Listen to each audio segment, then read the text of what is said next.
على رسول الله وعلى آله الهادين وأصحابه المهتدين وعلى علماء أمته أجمعين بعد দরসে বুখারীর আজকের দরসে আমরা 1110 পৃষ্ঠায় বাব নাম্বার কিতাবুত তাওহীদের বাব নাম্বার 27 হাদিস নাম্বার 7152 এখান থেকে হবে। বিসমিল্লাহির রহমানির রহিম। বাবু মা জাআ ফি তাখলিকিস সামাওয়াতি ওয়াল আরদ ওয়া গায়রিহিমা মিনাল খালায়েক ওয়া হুয়া ফি'লুর রব ওয়া আমরুহু ফার রব্বু বিসিফাতিহি ওয়া ফি'লিহি ওয়া আমরিহি ওয়া কালামিহি হুয়াল খালিকুল মুকাওবিনু গায়রু মাখলুকিন ওয়া মা কানা বিফি'লিহি ওয়া আমরিহি ওয়া তাখলিকিহি ওয়া তাকবিনিহি ফাহুয়া মাফউলুন মাখলুকুন মুকাওয়ানুন। আচ্ছা, এই অধ্যায়ে আল্লাহ রাব্বুল আলামিনের তাখলিক সিফাত, সৃষ্টি করা সিফাত নিয়ে আলোচনা করা হয়েছে। ইমাম বুখারী বলেন, বাবু মা জাআ ফি তাখলিকিস সামাওয়াতি ওয়াল আরদ, আসমান জমিন সৃষ্টি প্রসঙ্গে যা এসেছে, ওয়া গায়রিহা এবং অন্যান্য বস্তু সৃষ্টি প্রসঙ্গে, মিনাল খালায়েক অন্যান্য মাখলুক সৃষ্টির বিষয়ে যা এসেছে। ওয়া হুয়া ফি'লুর রব, এই যে সৃষ্টি করা, এটা হচ্ছে আল্লাহ তাআলার একটা কাজ। সৃষ্টি করা কি একটা কাজ, এটাকে সিফাতে ফেলিয়া বা কর্মগত গুণ বলা হয়। সৃষ্টি করা, রিজিক দেওয়া, দয়া করা, এগুলো কি সিফাতে ফেলিয়া বা কর্মগত গুণ। আর এই সৃষ্টি করা সিফাত থেকে সৃষ্টিকারী বা খালেক, এটা হলো আল্লাহর সিফাতি নাম। তদ্রূপ রাজ্জাক, এটা আল্লাহর কি সিফাতি নাম। হ্যাঁ,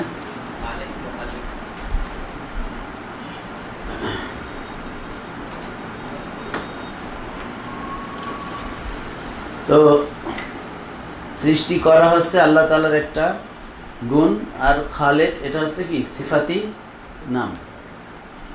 তো সেটা বলছে অহুয়া ফেলুর রব, এই যে সৃষ্টি করা এটা হচ্ছে আল্লাহ তাআলার একটা ফেল বা কর্ম।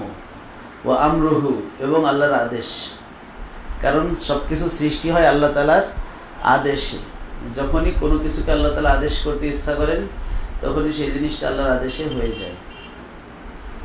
তো যেটা ইন্নামা আমরুহু ইযা আরাদা শাইআন ইয়াকুলু লাহু কুন ফায়াকুন, সেই কুন ফায়াকুনের প্রতি ইঙ্গিত করা হয়েছে আমর দ্বারা, যে সব কিছু আল্লাহ তাআলার হও এই আদেশের বলে হয়। তবে এই হও আদেশ দ্বারা এটা উদ্দেশ্য না যে সর্বক্ষণ আল্লাহ রাব্বুল আলামিন হও হও হও বলতে থাকেন। এর দ্বারা উদ্দেশ্য হলো সুরাতুল খালক, দ্রুত সৃষ্টি হওয়া, যে উনি বললেই হয়ে যায়। আর কোরআন শরীফে যেটা বলা হয়েছে, ইন্নামা আমরুহু ইযা আরাদা শাইআন ইয়াকুলা, আরাদা ইয়াকুলা মানে বলতে চাওয়া।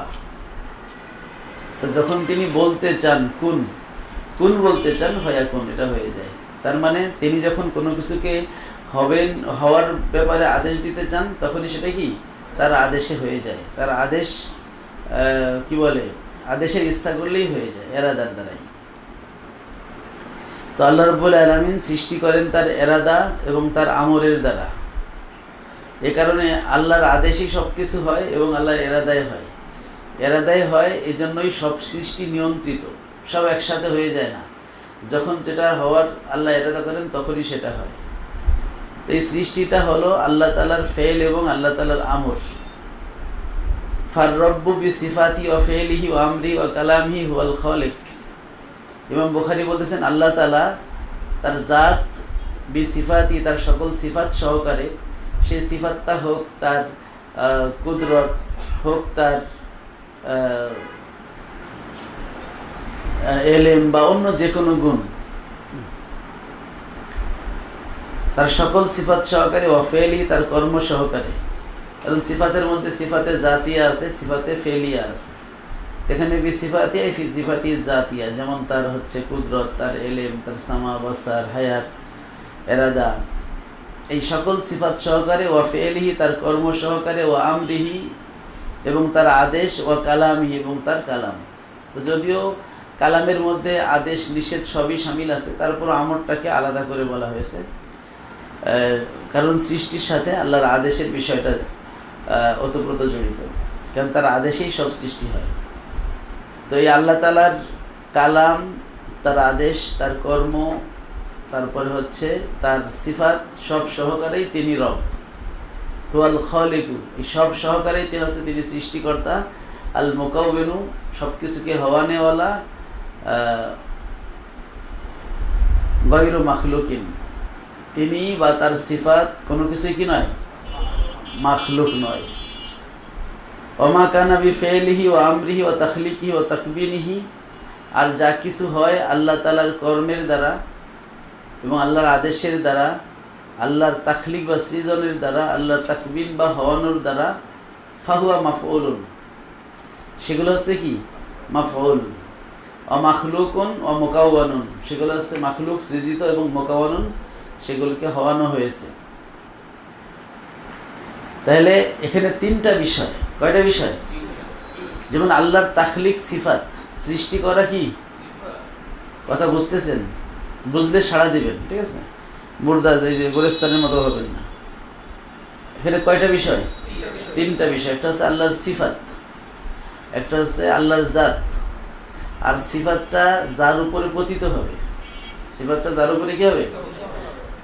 যেমন আল্লাহর তাখলিক সিফাত, আর তাখলিক সিফাতের দ্বারা আল্লাহ তাআলার একটা সিফাতি নাম হলো খালিক, আর তাখলিক সিফাতটা দ্বারা তিনি আসমান, জমিন বা অন্যান্য সকল মাখলুক সৃষ্টি করেছেন। তো তাখলিক সিফাতটা যার উপর পতিত হয়েছে সে হলো কি মাখলুক, সে হলো কি মাখলুক। ওরকম ফেলুর রব, আল্লাহর কর্ম বা আল্লাহর কাজ, তাই আল্লাহর কাজ এটা আল্লাহর একটা সিফাত, কর্মগত সিফাত। আর আল্লাহ ফাইল, এটা হচ্ছে আল্লাহর সিফাতি নাম। আর মাফুল হচ্ছে মাখলুক। আল্লাহর ফেল সিফাত যার উপর পড়ে সে হলো কি মাফুল। আল্লাহর খালক বা তাখলিক সিফাত যার উপর পড়ে সে হলো, ওরকম আল্লাহর তাকবিন, এই সিফাতটা যার উপর পড়ে সে হলো মুকাউওয়ান, আর আল্লাহ হচ্ছেন মুকাউবিন। তো এখন অনেক সময় অনেকে গুলায় ফেলি যে এই যে মুকাউওয়ান বা মাখলুক বা মাফুল, এগুলোকেই আল্লাহ তাআলার সিফাত মনে করে, অথচ এগুলো আল্লাহর সিফাত না, এগুলো হচ্ছে মাখলুক। এগুলো কি মাখলুক, বরং এগুলো হচ্ছে আল্লাহর সিফাতের প্রকাশ। মানে আল্লাহ এই জিনিসটা সৃষ্টি করে তার খালক সিফাতটা বা তার হচ্ছে মাখলুক সিফাতটা কি করলেন। হ্যাঁ, অনেক সময় অনেকের কাছে প্যাঁচ লাগার কারণ হলো মাসদার অনেক সময় মাফুল অর্থে ব্যবহার হয়, আবার মাসদার দিয়ে আল্লাহর সিফাতও প্রকাশ করা হয়। যেমন সৃষ্টি করা, খালক বা তাখলিক, এটা আল্লাহর সিফাত। আবার খলক শব্দটা হাজা খলকুল্লাহ আয় মাখলুকুল্লাহ, এটা আল্লাহর খলক, নাহানু খলকুল্লাহ, আমরা আল্লাহর সৃষ্টি। এই সৃষ্টি মানে সৃষ্ট, সৃষ্টি তো মাসদার, তাই না? সৃষ্টি কি মাসদার, সৃষ্টি করা মাসদার, আর আমরা হচ্ছি সৃষ্ট। মাখলুক মানে কি সৃষ্ট, কিন্তু এই মাখলুক বোঝাতে খলক শব্দটা ব্যবহার করা হয়। এটা মাসদার, ইসমে ফাইল, ইসমে মাফুল বিভিন্ন অর্থে আসে। এ কারণে অনেক সময় অনেকে মনে করেন যে এই মাখলুকটাই মনে হয় আল্লাহর সিফাত, কিন্তু না, মাখলুক হলো আল্লাহর সিফাতের প্রকাশস্থল। তাখলিক হলো আল্লাহর সিফাত, আর আসমান জমিন এটা হলো মাখলুক, আল্লাহর সিফাতের প্রকাশস্থল। আর আল্লাহ হোসেন খালেক, সিফাতে নামের অধিকারী। তো এই কারণে আল্লাহ তাআলা এবং তার সিফাত এগুলো হচ্ছে গায়রে মাখলুকের পার্ট। আর আল্লাহর সিফাত, সেগুলো করা সিফাত, তার রিজিক দেওয়া সিফাত, এগুলো গায়রে মাখলুক। এগুলো কি ওরকম আল্লাহর কালাম, আল্লাহর আমর, হ্যাঁ, বা আল্লাহর ফেল, যেগুলো আল্লাহর সিফাত, সেটা কর্মগত বা জাতিগত যেটা হোক, এগুলো সব গায়রে মাখলুক। ইমাম আজম আবু হানিফা রাহমাতুল্লাহ বলছেন আল্লাহ তাআলার সিফাত সেটা কর্মগত হোক বা সত্তাগত হোক, সবই গায়রে মাখলুক। যে ব্যক্তি আল্লাহ তাআলার সিফাতের ব্যাপারে মানে সন্দেহ করবে অথবা চুপ থাকবে, মাখলুক গায়রে মাখলুক কোনোটা বলবে না, তার ঈমান পূর্ণ হবে না, সে কাফের। বরং একটাই চূড়ান্ত কথা বলতে হবে, সেটা হলো আল্লাহ তাআলা তার জাত ও সিফাত সহকারে তিনি গায়রে মাখলুক, তার সকল সিফাতই গায়রে মাখলুক, গায়রে মুহদাস। তো অনেকে আবার এইখানে একটু পার্থক্য করে, সেটা হলো সিফাতে জাতিয়াগুলো গায়রে মাখলুক, এ ব্যাপারে একমত হয়, কিন্তু সিফাতে ফেলিয়া বা কর্মগত সিফাতকে এরা মাখলুক বলে। কিন্তু তাদের ভুল হলো, তারা সিফাতের জাহির এজহার যার উপর হচ্ছে ওটাকেই তারা সিফাত মনে করছে, কিন্তু ওটা আসলে সিফাত না। আসমান জমিন আল্লাহর সিফাত না, আসমান জমিন হচ্ছে আল্লাহর তাখলিক সিফাতের প্রকাশ। আসমান জমিন সৃষ্টি করার দ্বারা আমরা বুঝলাম যে আল্লাহর তাখলিক নামে কি একটা সিফাত আছে, তিনি হচ্ছেন খালেক, সিফাতি নামের অধিকারী। ওইরকম আমাদের রিজিক দেওয়ার দ্বারা আমরা বুঝতে পারলাম যে আল্লাহর কি রিজিক নামে একটা, তারজিক নামে একটা সিফাত আছে, আর তিনি হলেন রজ্জাক। তো আল্লাহর সৃষ্টি করা বলেন বা রিজিক দেওয়া বলে, সকল সিফাতই অনাদি এবং গায়ের মাখলুক।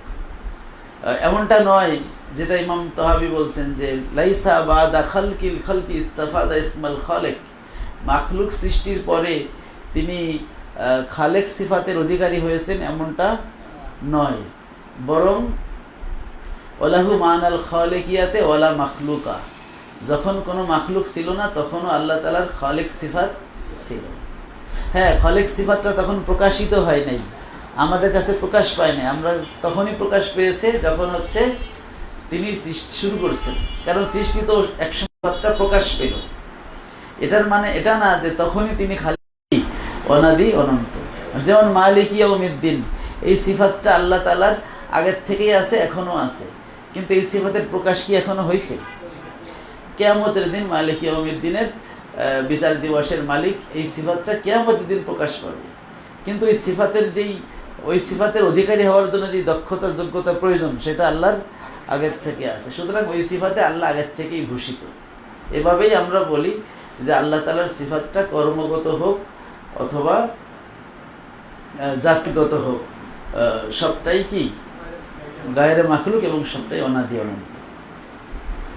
أبي قال حدثنا سعيد بن أبي مريم قال أخبرنا محمد بن جعفر قال أخبرني شريك بن عبد الله بن أبي نمير عن كريب عن ابن عباس قال بت في بيت ميمونة। আব্দুল্লাহ ইবনে আব্বাস রাদিয়াল্লাহু বলেন, আমি আমার খালা মাইমুনার বাড়িতে রাত্রি যাপন করলাম। অন নবী সাল্লাল্লাহু আলাইহি ওয়াসাল্লাম ইনদাহা, আর নবীজি তার কাছেই ছিলেন। কেন? লিআনজুরা কাইফা সালাতু রাসূলিল্লাহি সাল্লাল্লাহু আলাইহি ওয়াসাল্লাম বিল লাইল, এটা দেখার জন্য যে আল্লাহর নবী রাতের নামাজটা কেমন, তিনি কয় রাকাত পড়েন, কখন পড়েন। ফাতাহাদ্দাসা রাসূলুল্লাহ সাল্লাল্লাহু আলাইহি ওয়াসাল্লাম মা আহলিহি সাআতান, আল্লাহর রাসূল সাল্লাল্লাহু আলাইহি ওয়াসাল্লাম তার স্ত্রীদের সাথে কিছু সময় কথা বললেন। সুম্মা রাকাদা, তারপর শুয়ে পড়লেন। ফালাম্মা কানা সুলুসুল লাইলিল আখির, যখন রাতের শেষ তৃতীয়াংশ হলো, আও বাযাহু, অথবা তৃতীয়াংশের কিছু অংশ হলো, কাদা, নবীজি উঠে বসলেন। ফানাজারা ইলা সামাই, অথবা তিনি উপরের দিকে আকাশের দিকে তাকালেন। ফাকরা, তখন এই আয়াতটা তেলাওয়াত করলেন, ইন্না ফি খালকিস সামাওয়াতি ওয়াল আরদি ইলা কাউলিহি লিউলিল আলবাব, নিশ্চয়ই আসমান জমিনের সৃষ্টিতে, ইন্না ফি খালকিস সামাওয়াতি ওয়াল আরদি ইখতিলাফিল লাইলি ওয়ান নাহার লা আয়াতিল লিউলিল আলবাব, জ্ঞানীদের জন্য কি রয়েছে? নিদর্শন রয়েছে। সুম্মা কমা, এরপরে দাঁড়ালেন। ফাতাওয়াদ্দা, উযু করলেন। ওয়াস্তান্না, মিসওয়াক করলেন। এখানে ওয়াওটা তারতিবের জন্য না, কারণ আমাদের মাযহাবে ওয়াওটা শুধু জমে মুতলাক, দুইটা জিনিস একত্রে করা বোঝায়, তারতিব বা সিরিয়াল বোঝায় না। এই জন্য ফাতাওয়াদ্দা ওয়াস্তান্না, উযু করলেন এবং মিসওয়াক করলেন। এর মানে এটা না যে আগে উযু করে পরে মিসওয়াক করছেন, বরং মিসওয়াকটা আগেই করা হয়েছে। কারণ মিসওয়াকের উদ্দেশ্য হলো মুখ পরিষ্কার করা। যদি উযু করার পরে মিসওয়াক করে তাই তো মুখ তো অপরিষ্কার আরও বেশি হয়। বরং এটা কুলি করার আগেই মিসওয়াক করে নিতে হবে, তারপরে কুলি করে মিসওয়াকের যেই দাঁতের ময়লাগুলো ফেলে দিতে হয়।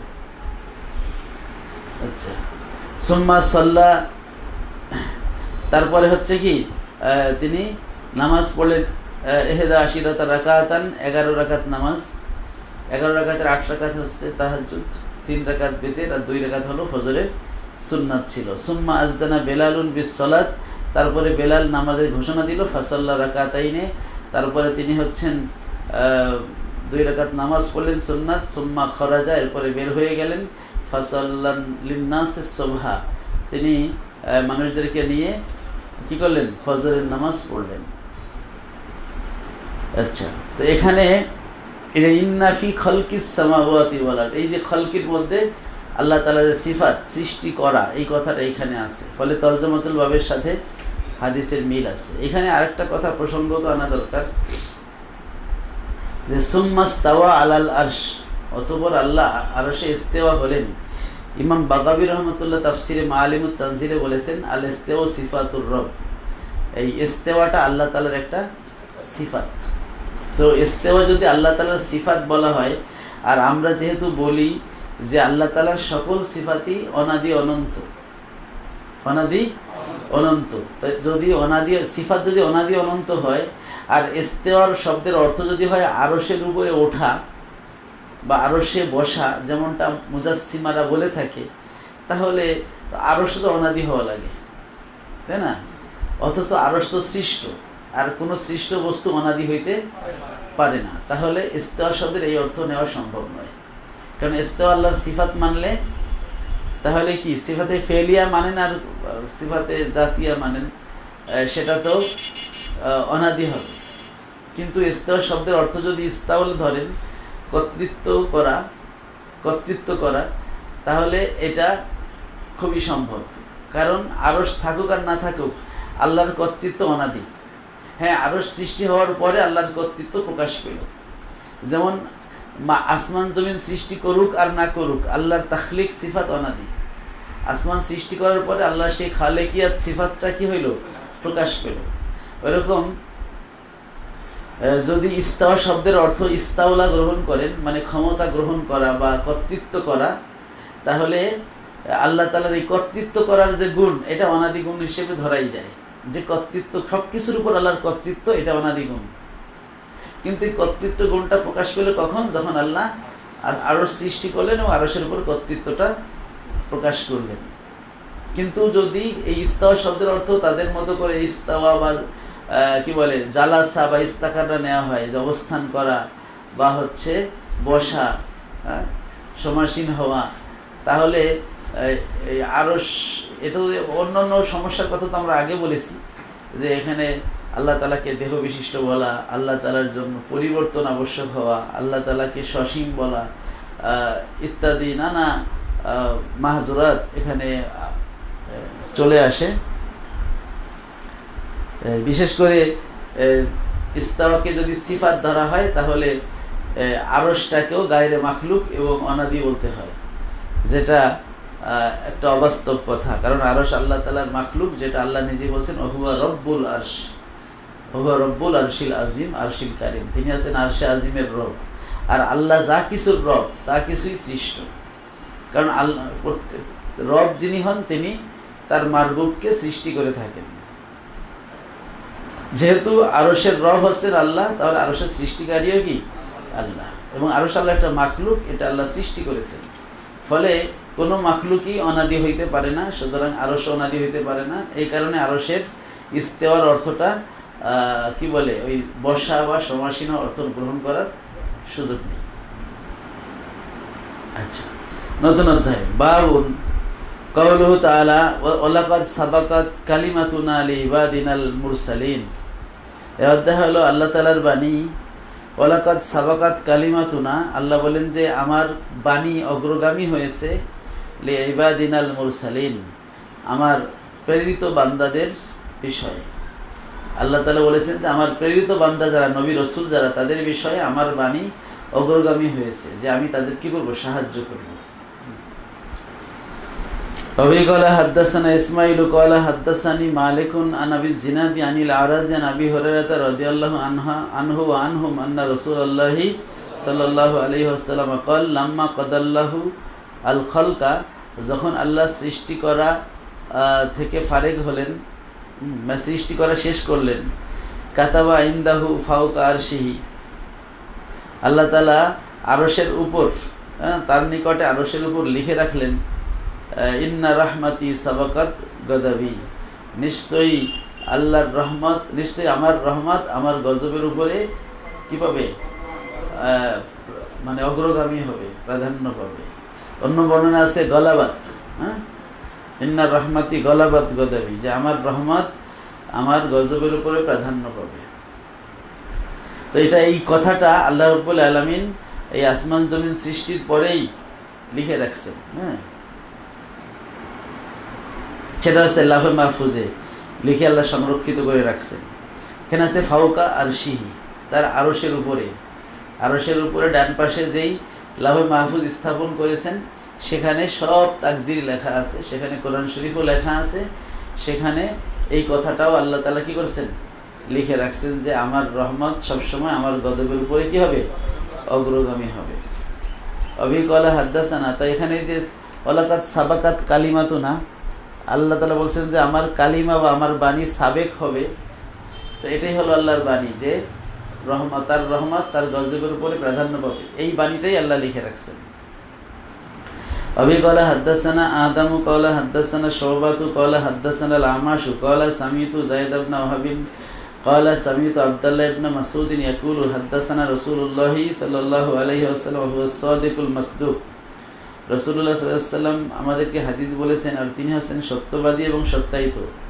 কি বলেছেন, ইন্না খালকা আহাদিকুম, নিশ্চয়ই তোমাদের প্রত্যেকের সৃষ্টির বিষয়টা হলো ইউজমাউ ফি বাতনি উম্মি 40 ইয়াওমান, তার মায়ের পেটে তাকে 40 দিন একত্র করে রাখা হয়, আও 40 লাইলাতান বা 40 রাত, সুম্মা ইয়াকুনু আলাকাতান, এই যে পিতামাতার যেই বীর্য এটা 40 দিন থাকার পরে এটা কি হয়ে যায়, আলাকা, একটা রক্তপিণ্ড হয়ে যায়, মিসলাহু মানে ওই 40 দিনে, সুম্মা ইয়াকুনু মুদগাতান মিসলাহু, তারপরে 40 দিনে কি হয়, গোশতের টুকরা হয়।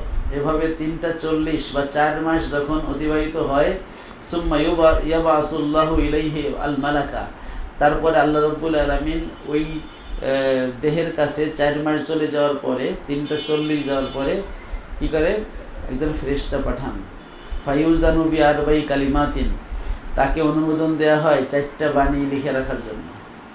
এই ফেরেশতাকে অনুমোদন দেয়া হয় যে তুমি এর ভাগ্য সংক্রান্ত 4টা বিষয় লিখে রাখো।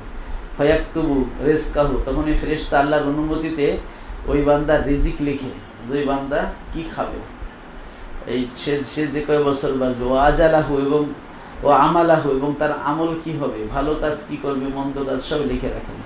ও আজালাহু, এবং তার মৃত্যুর সময় কখন সেটা লিখে রাখেন। ও শাকিউন ও সাইদুন, আর সে দুর্ভাগা বা সৌভাগ্যশালী মানে জান্নাতি হবে না জাহান্নামী হবে সেটাও লিখে রাখা হয়।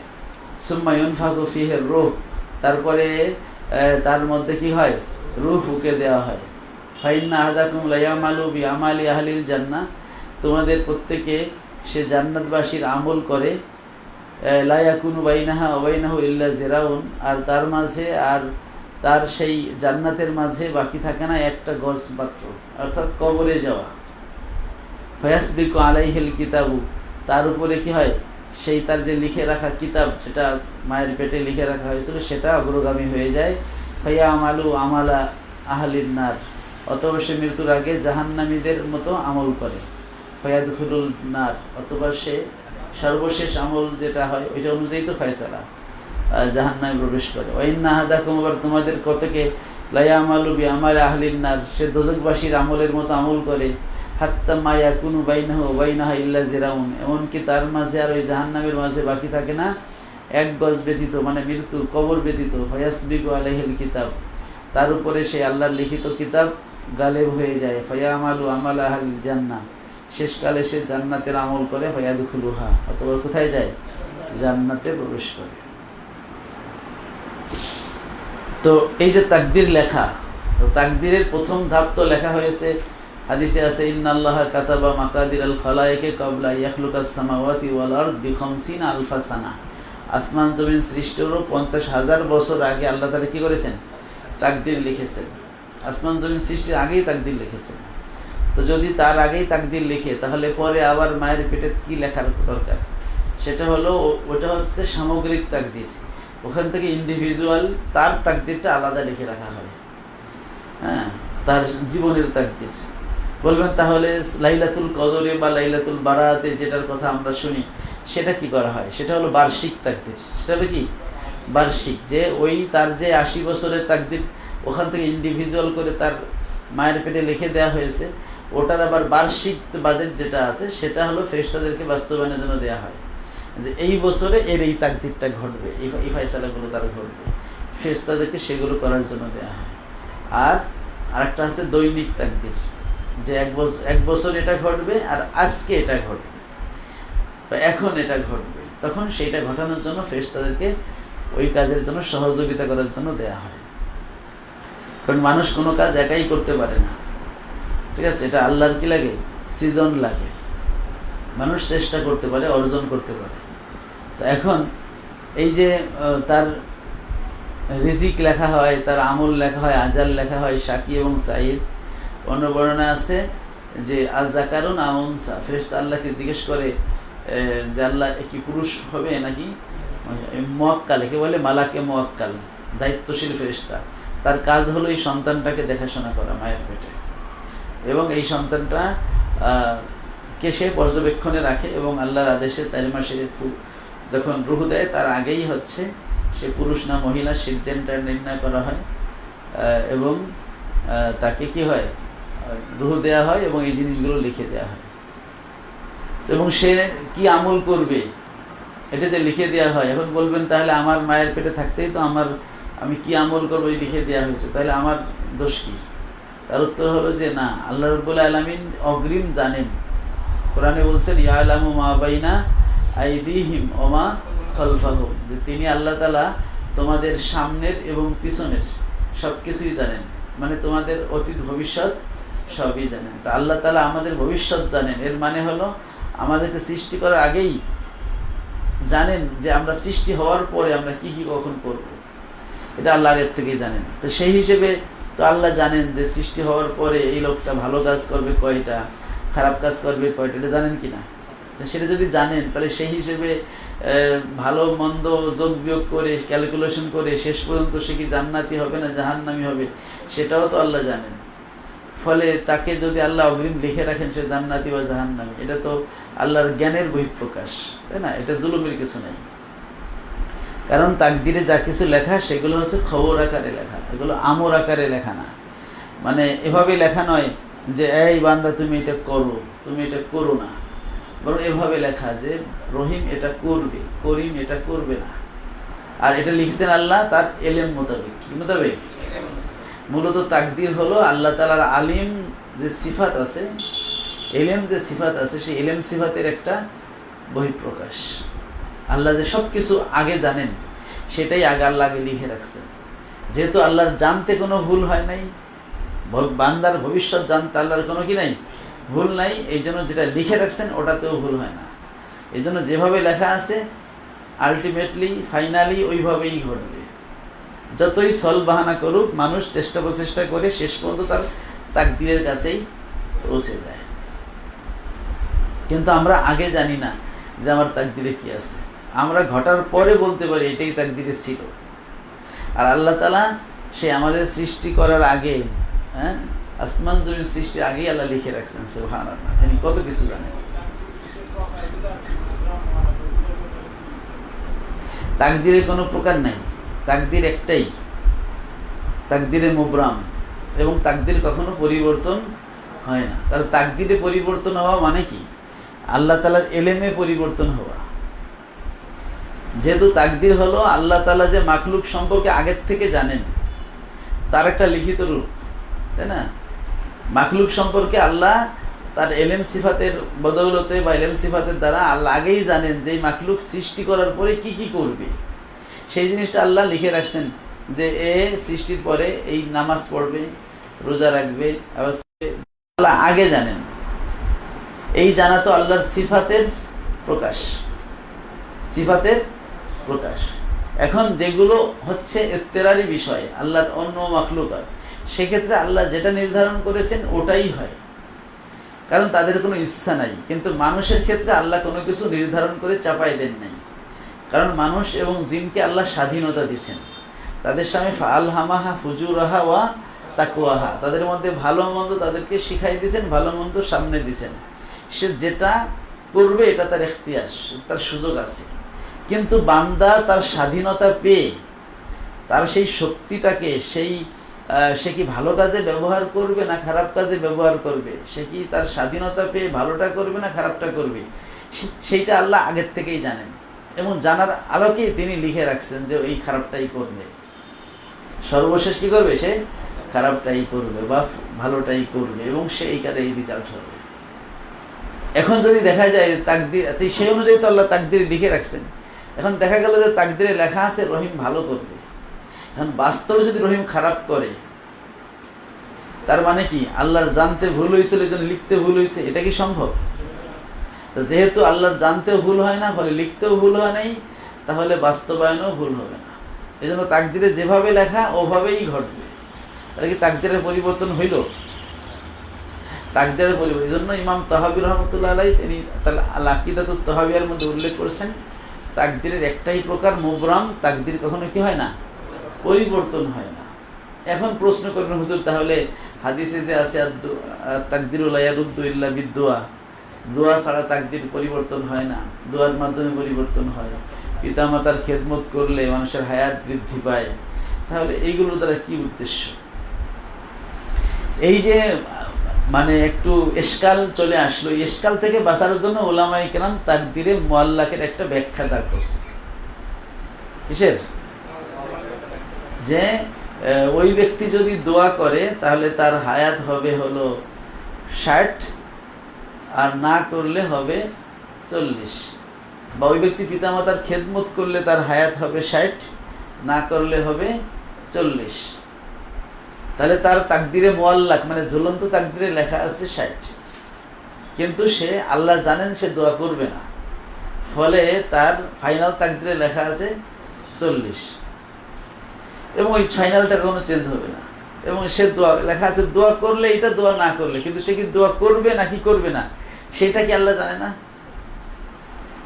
তাহলে ঝুলন্ত তাকদির কি কোনো কাজে লাগলো? ফাইনাল তাকদির তো সে গেল। তাহলে এটা হলো ওই তাকদিরের জটিলতা থেকে বাঁচার জন্য একটা ব্যাখ্যা, তাকদিরে মুআল্লাক। এখানে আরেকটা ব্যাখ্যা আছে, সেটা হচ্ছে বরকত। সেটা কি? বরকত। যে অমুকে পিতামাতার খেদমত করলে 60 বছর হায়াত পাবে, এই 60 বছর বা তার হায়াত বৃদ্ধি পাবে। হায়াত বৃদ্ধি তার উদ্দেশ্য হলো হায়াতের বরকত বৃদ্ধি পাওয়া। কি বৃদ্ধি পাওয়া? বরকত বৃদ্ধি পাওয়া। কারণ এক ব্যক্তি দেখা যায় যে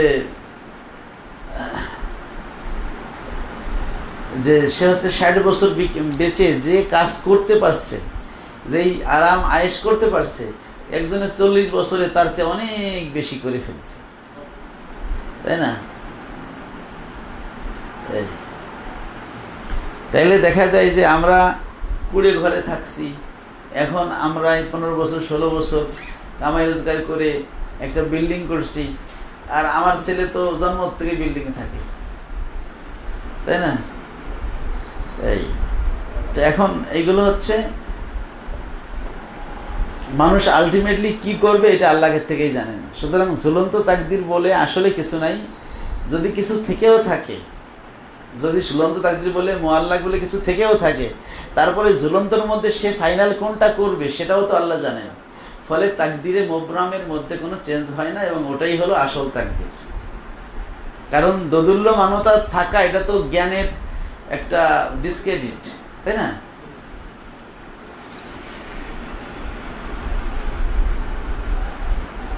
আচ্ছা, তাহলে এখানে আমাদের তরজমাতুল বাবে লেখা ছিল সাবাকাত কালিমাতুনা। আল্লাহ বলছেন আমার কালিমা এটা আগেই অগ্রগামী হয়ে গেছে। তাহলে এখানে সেই হাদিসের মধ্যে সেই কথাটাই বলা হলো যে মানুষ জান্নাতে না জাহান্নামে কোনটায় যাবে এটা আল্লাহর অগ্রগামী হয়ে গেছে, আগেই জানা হয়ে গেছে, সে যদি লেখা হয়ে গেছে। কিন্তু দেখা যায় তার নামে লেখা সে জাহান্নামী, অথচ সে দুনিয়াতে সে নামাজ কালাম রোজা সব কিছু করতেছে।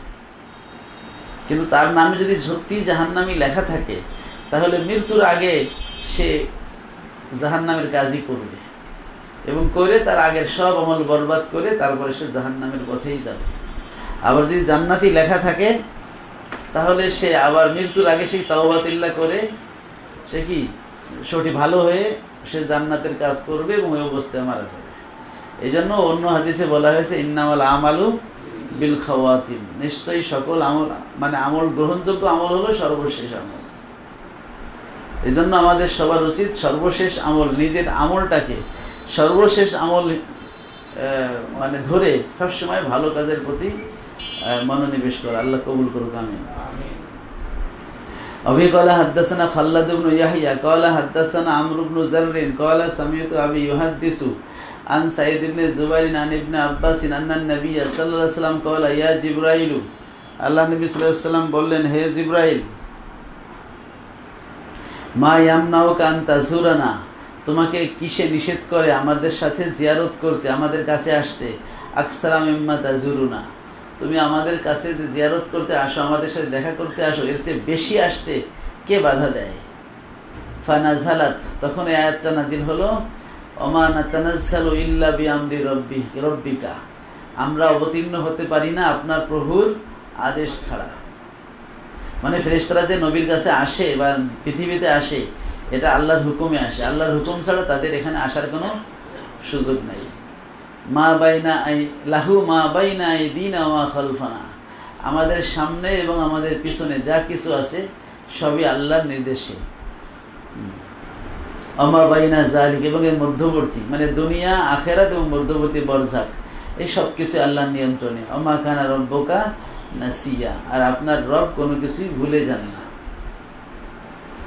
ক্বালা হাযা কানাল জাওয়াবু লি মুহাম্মদ সাল্লাল্লাহু আলাইহি ওয়াসাল্লাম, কোরআনের এই আয়াতটা যে নাজিল হলো, এটা মূলত জিবরাইল আলাইহিস সালামকে নবী যে প্রশ্ন করেছিলেন যে কেন বেশি বেশি আসো না, সেই প্রশ্নের কি ছিল? একটা জবাব ছিল। অর্থাৎ ফেরেশতারা এই পৃথিবীতে কখন আসবে, কখন কোন আয়াত নাজিল করবে, সেটাও আল্লাহ তাআলা আগেই লিখে রাখছে। ফলে ওই নির্ধারণ মোতাবেকই আসে, ওই নির্ধারণ মোতাবেকই আসে, এর বাইরে আসার সুযোগ নেই। আবি ক্বালা হাদাসানা ইয়াহইয়া ক্বালা হাদাসানা ওয়াকিউন আনিল আমাশি আন ইব্রাহিমা আন আলকামাত আন আব্দুল্লাহ ইবনে মাসউদ রাদিয়াল্লাহু আনহু ক্বালা কুনতু আমশি, আব্দুল্লাহ মাসউদ বলেন যে আমি হাঁটতেছিলাম মা রাসূলুল্লাহি সাল্লাল্লাহু আলাইহি ওয়াসাল্লাম ফি হারসিন বিল মদিনা, মদিনার একটা খামার দিক, অন্য জায়গায় আছে খারবিন বিল মদিনা, মদিনার একটা উজাড় বাড়ি দিয়ে, যেখানে বাড়িঘর ভেঙে গেছে সব উল্টাপাল্টা, হাঁটতে। ওহুয়া মুতাওয়াক্কিউন আলা আসিবিন, রাসূলুল্লাহ সাল্লাল্লাহু আলাইহি ওয়াসাল্লাম একটা খেজুরের বাঁকা ডাল এর উপরে ভর করে মানে ভর করে হাঁটতেছিলেন। ফামাররা বি কওমিন মিনাল ইয়াহুদ, নবী সাল্লাল্লাহু আলাইহি ওয়াসাল্লাম ইহুদিদের একটা গোত্রের বা দলের পাশ দিয়ে অতিক্রম করলেন। ফাকালা বাদুহুম লিবাদিন সালুহু আনির রূহ, ইহুদিদের কথেকে অপর কথেকে বলল তোমরা তাকে রূহ সম্পর্কে জিজ্ঞেস করো। ওয়াকালা বাদুহুম লা তাসআলুহু, আবার কথেকে বলল তাকে কিছু জিজ্ঞেস করো না। যাও ইখতিলাফের মধ্যে ফাসালুহু, তারা জিজ্ঞেস করলো আনির রূহ, নবীজিকে তারা রূহ সম্পর্কে জিজ্ঞেস করলো, রূহ জিনিসটা কি। ফাকামা মুতাওয়াক্কিয়ান আলাল আসিব, তিনি খেজুর ডালের উপরে ভর করে দাঁড়িয়ে গেলেন। ওয়ানা খালফু, আমি তার পিছনেই ছিলাম। ফাজানান্তু, আমি ধারণা করলাম বা বুঝতে পারলাম, আন্নাহু ইউহা ইলাই, যে তার কাছে কি হচ্ছে? ওহী নাজিল হচ্ছে। কারণ ওহী নাজিল হলে নবী সাল্লাল্লাহু আলাইহি ওয়াসাল্লামের শারীরিক অবস্থা একটু অন্য চেঞ্জ হতো, যেটা দেখে সাহাবায়ে কেরাম যারা রেগুলার থাকেন তারা হুজুরকে দেখে বুঝতে পারতেন যে এখন ওহী নাজিল হচ্ছে, তখন তারা ডিস্টার্ব করতেন না। ফাকালা, নবীজি ওহী নাজিল শেষ হয়ে যাওয়ার পরে এই আয়াতটা বললেন, ওয়াসআলুনাকা আনির রূহ কুলির রূহু মিন আমরি রাব্বি ওয়া মা উতীতুম মিনাল ইলমি ইল্লা কলিলা। তারা আপনাকে রূহ সম্পর্কে জিজ্ঞেস করে, বলুন রূহ আমার প্রভুর আদেশে সৃষ্ট, ওয়া মা উতীতুম মিনাল ইলমি ইল্লা কলিলা, আর তোমাদেরকে জ্ঞান থেকে খুব কমই দেয়া হয়েছে, সামান্য, তোমাদের কি সামান্যতম জ্ঞান দেয়া হয়েছে।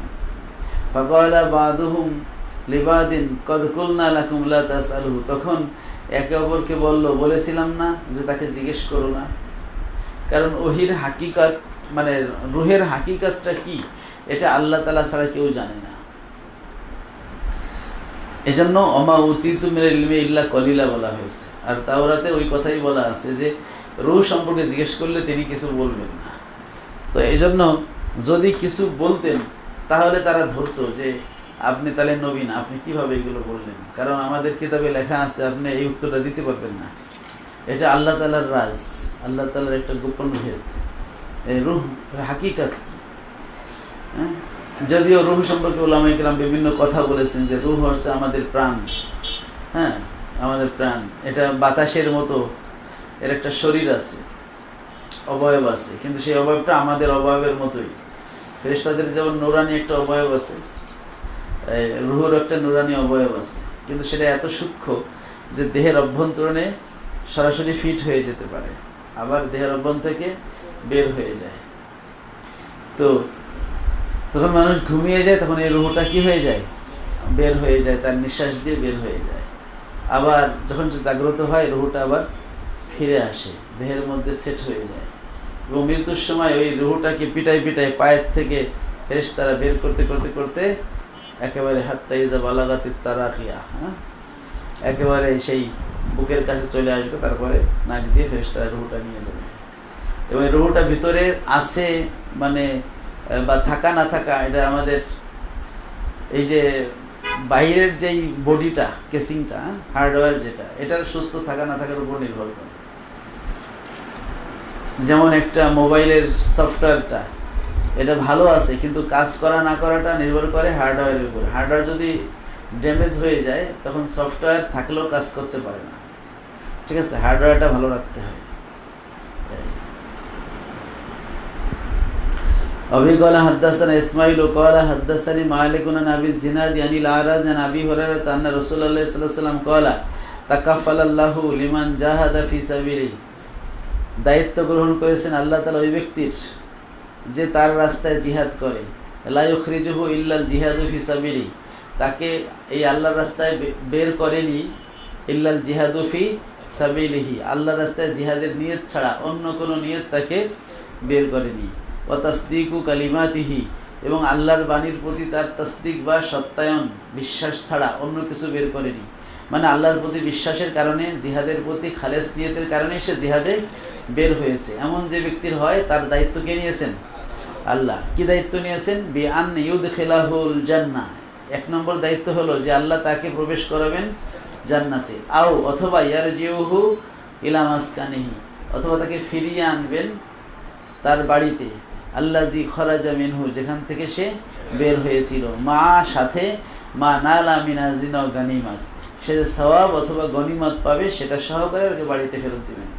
অর্থাৎ সে যদি শহীদ হয় তাহলে তাকে জান্নাতে দিয়ে দিবেন, আর যদি শহীদ না হয় তাহলে যে সওয়াব অথবা গনিমত পেল সেটা সহ তাকে বাড়িতে, মানে যদি গাজী হয় তাহলে বাড়িতে ফিরিয়ে দেবেন। এখন বলবেন যে এখানে যে আজরিন আও গানিমাত, সওয়াব অথবা গনিমত, তাহলে অথবা তো এই আউটালি আহাদিল আমরাইন, দুইটা বিষয়ের একটাকে বোঝায়। তাহলে কি সওয়াব পাইলে গনিমত পাবে না, বা গনিমত পাইলে সওয়াব পাবে না?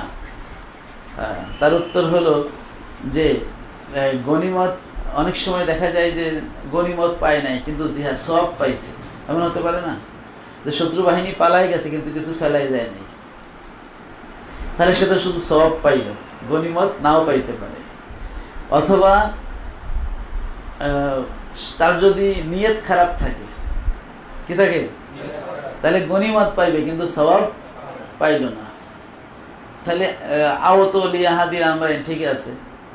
মোট কথা এখানে সওয়াব অথবা গনিমত দ্বারা এটা উদ্দেশ্য যে একটা থেকে খালি হবে না, যদি গনিমত সব দুটোও পেতে পারে। এখানে মানেয়াতুল খুলু উদ্দেশ্য, মানেয়াতুল জম উদ্দেশ্য না, মানে দুইটা পাওয়া নিষেধ না, কিন্তু কমপক্ষে একটা সে পাবেই পাবে, কমপক্ষে একটা সে মানতে থেকে বলে মানেয়াতুল খুলু, মানে দুইটা থেকে খালি হওয়া নিষেধ, যে কোনো একটা থাকবেই, কিন্তু মানেয়াতুল জম নয়, অর্থাৎ দুইটা একত্রিত হওয়া নিষেধ না। মানে সওয়াব এবং গনিমত উভয়টা পেতে পারে, এতে সমস্যা নেই, কিন্তু কমপক্ষে একটা থেকে সে বঞ্চিত হবে না, অর্থাৎ সওয়াব অথবা গনিমত যে কোনো একটা পাবেই। যদি সে হয়তো গাজী বেশে ফিরে আসে, নিয়ত খারাপ থাকলে সে শুধু গনিমত পাবে, আর নিয়ত ভালো থাকলে সওয়াব পাবে, আবার সে অবস্থায় সে গনিমত নাও পাইতে পারে। আচ্ছা, أبي قال حدثنا محمد بن كثير قال أخبرنا سفيان عن الأعمش عن أبي وائل عن أبي موسى قال جاء رجل إلى النبي صلى الله عليه وسلم فقال الرجل, এক ব্যক্তি নবীজির কাছে আসলো, এসে বলল, লোকটি বলল ইউকাতিলু, ফাকালা, লোকটি বলল আর রজুলু ইউকাতিলু হামিয়াতান ওয়া ইউকাতিলু শাজাআতান, যে কোনো ব্যক্তি আছে তার হচ্ছে সে যুদ্ধ করে তার আত্মরক্ষার জন্য, অথবা অনেক সময় যুদ্ধ করে সে তার বীরত্ব দেখানোর জন্য, যুদ্ধ করে ইউকাতিলু রিয়াআন, যুদ্ধ করে হচ্ছে মানুষকে দেখানোর জন্য, ফাইউ যালিকা ফি সাবিলিল্লাহ, এর মধ্যে কোন ব্যক্তি আল্লাহর রাস্তায় আছে? ক্বালা, নবীজি বলেন, মান ক্বাতালা লিতাকুনা কালিমাতুল্লাহি হিয়াল উলিয়া, যে ব্যক্তি যুদ্ধ করে আল্লাহর কালিমা বুলন্দ করার জন্য, এ নিয়েতে যে আল্লাহর কালিমা হবে কি হিয়াল উলিয়া ফাহুয়া ফি সাবিলিল্লাহ, সে হচ্ছে কি আল্লাহর রাস্তায়।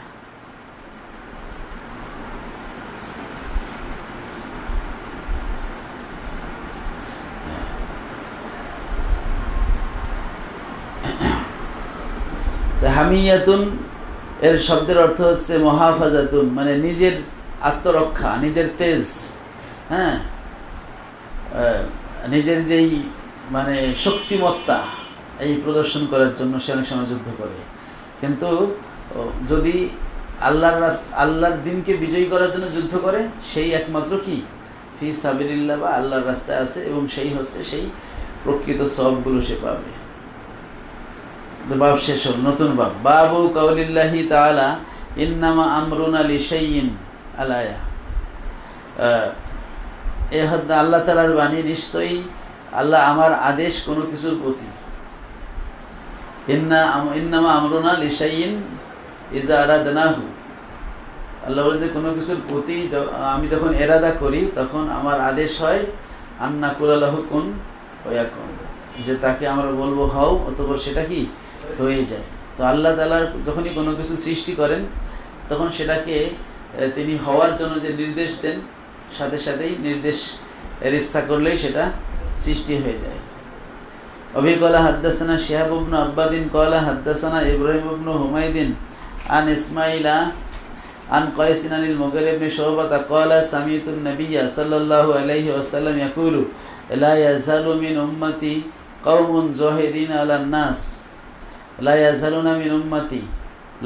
মিন উম্মতি কওমুন, আমার উম্মত থেকে একটা দল সর্বদা থাকবে যাহিরিনা বিজয়ী আলান নাস, মানুষের উপরে, হাত্তা ইয়াতিয়াহুম আমরুল্লাহ, যতক্ষণ না আল্লাহর আদেশ আসে, মানে কিয়ামত আসে। মানে কিয়ামত তো বা পৃথিবী ধ্বংস, এটা তো আল্লাহর হুকুমেই হবে।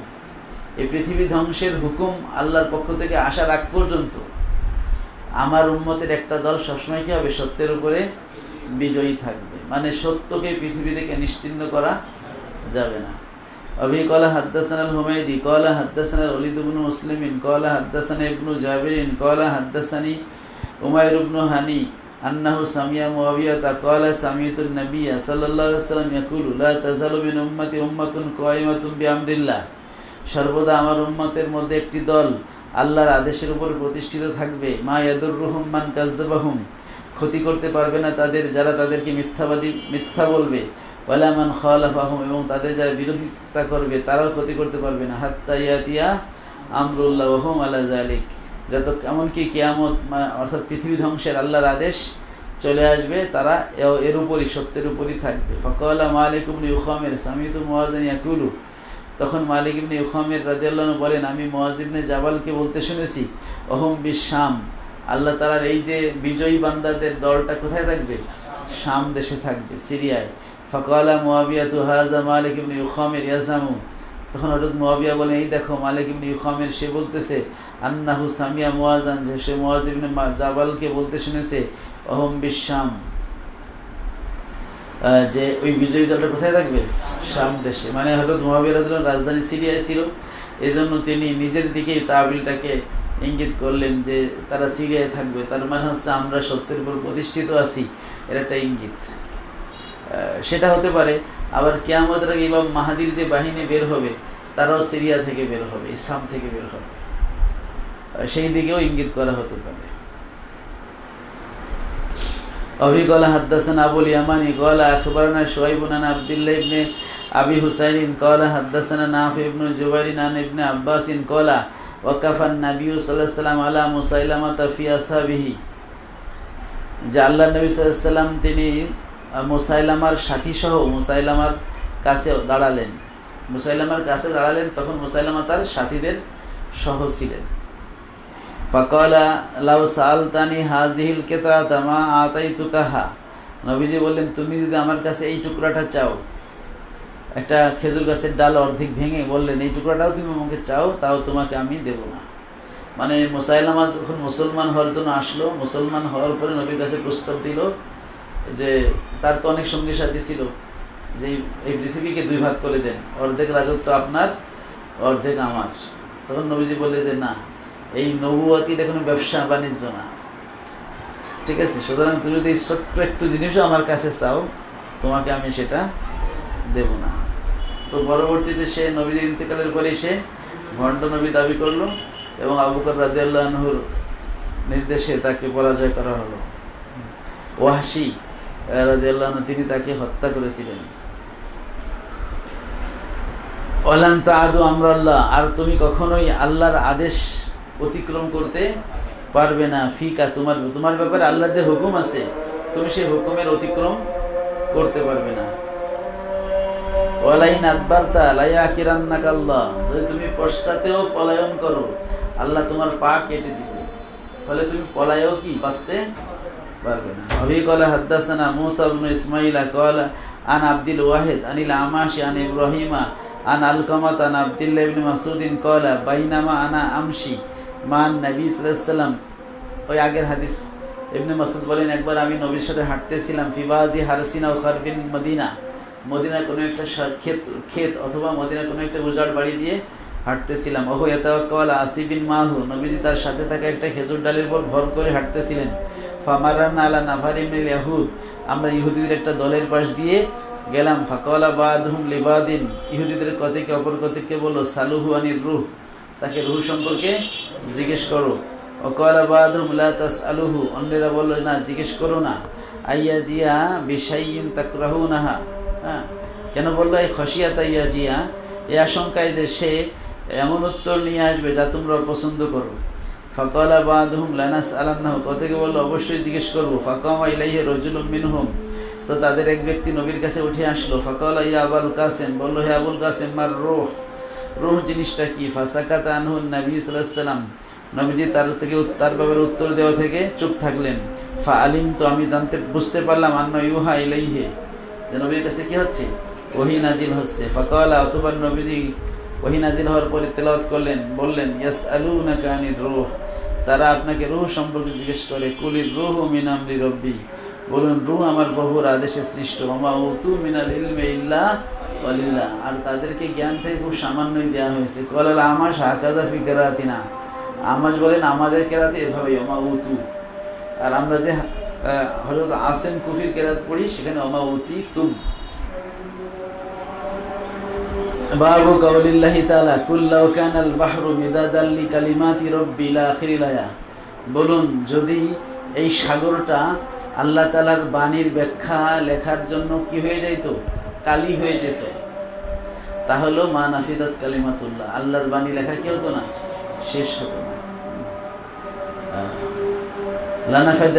লানাফিদাল বাহরু ক্বাবলা আন তানফাদা কালিমাতুল্লাহ, আল্লাহর বাণী শেষ হওয়ার আগেই এই সাগরের সকল কালি কি হয়ে যাইত?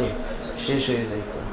আবার সূরা লোকমানে আছে ওয়ালাউ আন্না মা ফিল আরদি মিন শাজারাতিন আকলামুন, পৃথিবীতে যত গাছ আছে সেই গাছগুলোকে যদি কলম বানানো হয়। ওয়াল বাহরু ইয়ামুদ্দু মিন বাদি সাবাতু আবহুর, আর সাগরকে যদি 7 সাগর বানানো হয়, মানে সাগর 7 গুণ পানি দেওয়া হয়, তারপরেও এই আল্লাহর এই কলম শেষ হয়ে যাবে, কালি শেষ হয়ে যাবে, কিন্তু আল্লাহর বাণী লেখা শেষ হবে না। কারণ আল্লাহ তাআলার বাণী এটা অসীম। আল্লাহর বাণী তো আল্লাহ একটা সিফাত, আল্লাহ যেমন অসীম তার সকল সিফাত কি অসীম, এটা শেষ করার না। ওয়াকাউলু তাআলা ওয়ালাউ আন্না মা ফিল আরদি মিন শাজারাতিন আকলামুন, পৃথিবীতে যত গাছ আছে সব যদি কলম হয়। ওয়াল বাহরু ইয়ামুদ্দু মিন বাদি সাবাতু আবহুর মা নাফিদাত কালিমাতুল্লাহ, আল্লাহর কালিমা শেষ হবে না। ইন্নাল্লাহা আজিজুন হাকিম, নিশ্চয় আল্লাহ মহাপরাক্রমশালী প্রজ্ঞাবান। ওয়াকাউলু তাআলা, অন্যতে আল্লাহ বলেন ইন্না রাব্বাকুমুল্লাহুল্লাযী খালাকাস সামাওয়াতি ওয়াল আরদ, নিশ্চয়ই তোমাদের রব যিনি হচ্ছেন আল্লাহ, যিনি সৃষ্টি করেছেন আসমান এবং জমিনকে ফি সিত্তাতি আইয়ামিন, 6 দিনে। সুম্মাস্তাওয়া আলাল আরশ, তারপর আরশের উপরে কর্তৃত্ব নিয়েছেন। ইন্নাল ইলা কাউলিহি তাবারাকাল্লাহু রব্বুল আলামিন, বরকতময় আল্লাহ যিনি হচ্ছেন সমস্ত জাহানের রব। অন্য আয়াতে আছে সাক্ষারা, সাক্ষারা মানে জাল্লালা, অনুগত করে দিয়েছেন। সাক্ষারা লাকুম। অভি ক্বালা হাদাসানা আব্দুল্লাহ ইবনে ইউসুফ ক্বালা আখবারনা মালিকুন আন আবি জিনাদি আনিল আরাজ আন আবি হুরায়রা আন্না রাসূলুল্লাহ সাল্লাল্লাহু আলাইহি ওয়াসাল্লাম ক্বাল তাকাফফালাল্লাহু, এই হাদিসটা একটু আগে গেছে, দায়িত্ব নিয়েছেন আল্লাহ লিমান জাহাদা ফি সাবিলিহি, যে আল্লাহর রাস্তায় জিহাদ করে তার দায়িত্ব নিয়েছেন। লা ইউখরিজুহু মিন বাইতিহি, এমত অবস্থায় যে ওই জিহাদকারীকে তার বাড়ি থেকে বের করেনি, ইল্লাল জিহাদু ফি সাবিলিহি ওয়া তাসদিকু কালিমাতিহি, আমার আল্লাহর কালিমার প্রতি বিশ্বাস এবং আল্লাহর রাস্তায় জিহাদ করার নিয়ত ছাড়া অন্য কিছু তাকে বাড়ি থেকে বের করেনি। এমন ব্যক্তির যে জিহাদ করে তার ব্যাপারে আল্লাহ দায়িত্ব নিয়েছেন, আইয়ুদ খেলাহুল জান্নাহ, যে আল্লাহ তাকে জান্নাতে প্রবেশ করাবেন, আও ইয়ারুদ্দুহু ইলা মাসকানিহি, অথবা তাকে বাড়িতে ফিরিয়ে দিবেন, বিমা নালা মিন আজরিন আও গনিমাত, সে যে পুরস্কার বা সওয়াব এবং গনিমত পেয়েছে, সওয়াব অথবা গনিমত, সেটা সহকারে তাকে বাড়ি ফিরিয়ে দেবেন, এই দায়িত্ব আল্লাহ নিয়েছেন। মানে মুজাহিদ বঞ্চিত হবে না, হয় মারা গেলে শহীদ হবে, জান্নাতে যাবে, আর জীবিত থাকলে সে হয়তো সওয়াব পাবে, নাইলে গনিমত পাবে, নাইলে সে দুইটাও পাইতে পারে। আচ্ছা, তো এখানে এই যে তাসদিকু কালিমাতিহি, এই কালিমাত শব্দের সাথে ওই যে তরজমাতুল বাবের মিল আছে। বাবুন ফিল মাশিয়াতে ওয়াল ইরাদাতে, এর অর্থ হচ্ছে আল্লাহ রাব্বুল আলামিনের ইরাদা ও মাশিয়াত একই অর্থ, শাআ ইয়াশাউ আরাদা ইউরিদু একই অর্থ, ইরাদা করা, হ্যাঁ, ইচ্ছা করা। ওয়া কাউলুল্লাহি তাআলা, আল্লাহ তাআলার বাণী, তুতিল মুলকা মান তাশাউ, আপনি যাকে ইচ্ছা রাজত্ব দেন। এই যে তাশাউ, আল্লাহ তাআলা যে ইচ্ছা করেন, হ্যাঁ, শাআ ইয়াশাউ মানে ইচ্ছা করা, এটা যে আল্লাহর একটা সিফাত, সেটা হচ্ছে এখানে দেখেছেন মান তাশাউ। অন্য আয়াতে আছে ওয়া মা তাশাউনা ইল্লা আইয়াশা আল্লাহু, আর তোমরা ইচ্ছা করতে পারো না ইহা ব্যতীত যে আল্লাহ ইচ্ছা করেন, মানে তোমরা যে ইচ্ছা করো সেটাও আল্লাহর ইচ্ছায় হয়ে থাকে। অন্য আয়াতে আছে ওয়ালা তাকুলান্না লিশাইইন ইন্নী ফাইলুন যালিকা গাদান ইল্লা আইয়াশা আল্লাহ, যে তুমি কোনো ব্যাপারে এটা বলবে না যে এটা আমি আগামীকাল করব, তবে যদি আল্লাহ চাহেন, এই কথা বলা ব্যতীত, মানে ইনশাআল্লাহ বলা ছাড়া আগামীকাল কিছু করব এমনটা বলবে না। অন্যতে আছে ইন্নাকা লা তাহদি মান আহবাবতা ওয়ালাকিন্নাল্লাহ ইয়াহদি মান ইয়াশা, যে নিশ্চয়ই আপনি যাকে ভালোবাসেন তাকে আপনি হেদায়েত করতে পারবেন না, তবে আল্লাহ তাআলাই যাকে ইচ্ছা কি করেন, হেদায়েত করেন। তাহলে আমরা যে বলি আউলিয়া কেরাম তারা হাদি ছিলেন, জামানার হাদি, এই হেদায়েত শব্দটা দুইটা অর্থে ব্যবহার হয়। একটা হচ্ছে রাস্তা দেখানো, ইরায়াতুত তরিক, আর একটা হচ্ছে ইসারিয়াল মাতলুব, গন্তব্যে পৌঁছে দেওয়া। এই গন্তব্যে পৌঁছে দেওয়া এটার দায়িত্ব হলো আল্লাহর, কিন্তু রাস্তা দেখানো এটা নবী রাসূলরা দেখাতে পারেন, কোরআন রাস্তা দেখাইতে পারে। সুতরাং নবীদেরকে যেখানে হাদি বলা হয়েছে সেখানে হচ্ছে রাস্তা দেখানো অর্থে, আর যেখানে হচ্ছে আল্লাহর পক্ষ থেকে বলা হয়েছে আল্লাহ অমুকে হেদায়েত দেন না, মানে হচ্ছে গন্তব্যে পৌঁছায় দেন না। এই জন্য হে নবী, আপনি যাকে ইচ্ছা হেদায়েত করতে পারবেন না, এটা মানে গন্তব্যে পৌঁছায় দিতে পারবেন না, কিন্তু আপনি রাস্তা দেখাইতে পারবেন। আচ্ছা, ক্বালা সাঈদ ইবনে মুসাইয়্যিব আন আবিহি নাযালাত ফি আবি তালিব, এই আয়াতটা নাজিল হয়েছিল কার প্রসঙ্গে? আবু তালেব প্রসঙ্গে। কারণ আবু তালেবের ইন্তেকালের আগে নবীজি আবু তালেবের কাছে গিয়েছিলেন যে চাচা আপনি লা ইলাহা ইল্লাল্লাহ বলেন, এতটুকু বললেই আপনাকে আমি পার করে নেওয়ার চেষ্টা করব, কিন্তু আবু তালেব বলে নাই। তখন আল্লাহ তাআলা বলেন যে আপনি যাকে ভালোবাসেন তাকে আপনি হেদায়েত করতে পারবেন না, মানে চূড়ান্ত পর্যায়ে নিতে, আল্লাহ যাকে ইচ্ছা তাকে হেদায়েত করেন, চূড়ান্ত পর্যায়ে নিয়ে যান। অন্যতে আছে ইউরিদুল্লাহু বিকুমুল ইউসরা ওয়ালা ইউরিদু বিকুমুল উসরা। তো এতক্ষণ তো শাআ ইয়াশাউ মাজদার থেকে মাশিয়াত, আর এই আয়াতে ইউরিদু আল্লাহ তাআলার জন্য ইরাদা শব্দের ব্যবহার, হ্যাঁ, ফাআলুল লিমা ইউরিদ। এই যে আল্লাহ তাআলা যে ইরাদা করেন বা মাশিয়াত ইচ্ছা করেন, এটা ইরাদা মাশিয়া একই জিনিস। সেই ইরাদা বা মাশিয়াত হচ্ছে সিফাত বোঝানোর জন্য ইমাম বুখারী এই অধ্যায়টা কায়েম করেছেন। আবি ক্বালা হাদাসানা মুসাদ্দাদুন ক্বালা হাদাসানা আব্দুল ওয়ারিসি আন আব্দুল আজিজ আন আনাস ইবনে মালিক ক্বালা ক্বালা রাসূলুল্লাহ সাল্লাল্লাহু আলাইহি ওয়াসাল্লাম ইযা দাউতুমুল্লাহ ফাআজিমু ফিদ দুআ, যখন তোমরা আল্লাহর কাছে দোয়া করো তখন তোমরা মজবুতির সাথে কি করো, দোয়া করো। ওয়ালা ইয়াকুলান্না আহাদুকুম ইন শাইতা, তোমাদের কেউ যেন এভাবে না বলে যে আল্লাহ যদি আপনি চান তাইলে আমাকে ফাআতিনি, আমাকে দেন, এভাবে বলবে না, বরং বলবে যে আল্লাহ আমাকে দিতেই হবে, আমি আপনার বান্দা, আমাকে দেবেন না কাকে দেবেন, এভাবে মজবুতির সাথে চাইতে হবে। আল্লাহ আপনার মনে চাইলে আমাদের দেন, আপনি চাইলে আমাকে দেন, এভাবে বলবে না। কেন?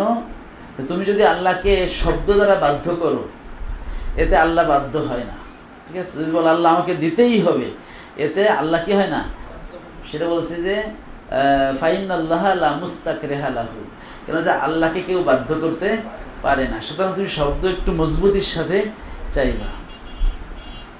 أبي قال حدثنا أبو اليماني قال أخبرنا شعيب عن الزهري قال وحدثنا إسماعيل قال حدثني أخي عن عبد الحميد عن سليمان عن محمد بن أبي عتيق عن ابن شهاب عن علي بن حسين أن حسين بن علي أخبره أن علي بن أبي طالب أخبره أن رسول الله صلى الله عليه وسلم تركه وفاطمة بنت رسول الله صلى الله عليه وسلم।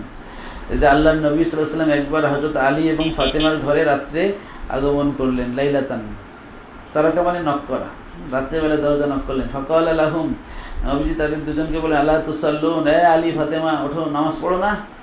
ক্বালা আলী, তখন হযরত আলী উত্তরে বলল, কুলতু ইয়া রাসূলুল্লাহ, আমি বললাম হে আল্লাহর রাসূল, ইন্নামা আনফুসুনা বিয়াদিল্লাহ, নিশ্চয়ই আমাদের নফস বা আত্মাগুলো কার হাতে? আল্লাহর হাতে, মানে আল্লাহর নিয়ন্ত্রণে। এখানে হাত বলতে কি উদ্দেশ্য? নিয়ন্ত্রণে। ফাইজা শাহ ইয়াবাসানা, যখন তিনি আমাদের রুহগুলোকে বা আমাদের আত্মাগুলোকে মানে পাঠাতে চান, তখন তিনি পাঠান। এই যে ফাইজা শাহ, এটা হলো তরজমাতুল বাবের সাথে মিল।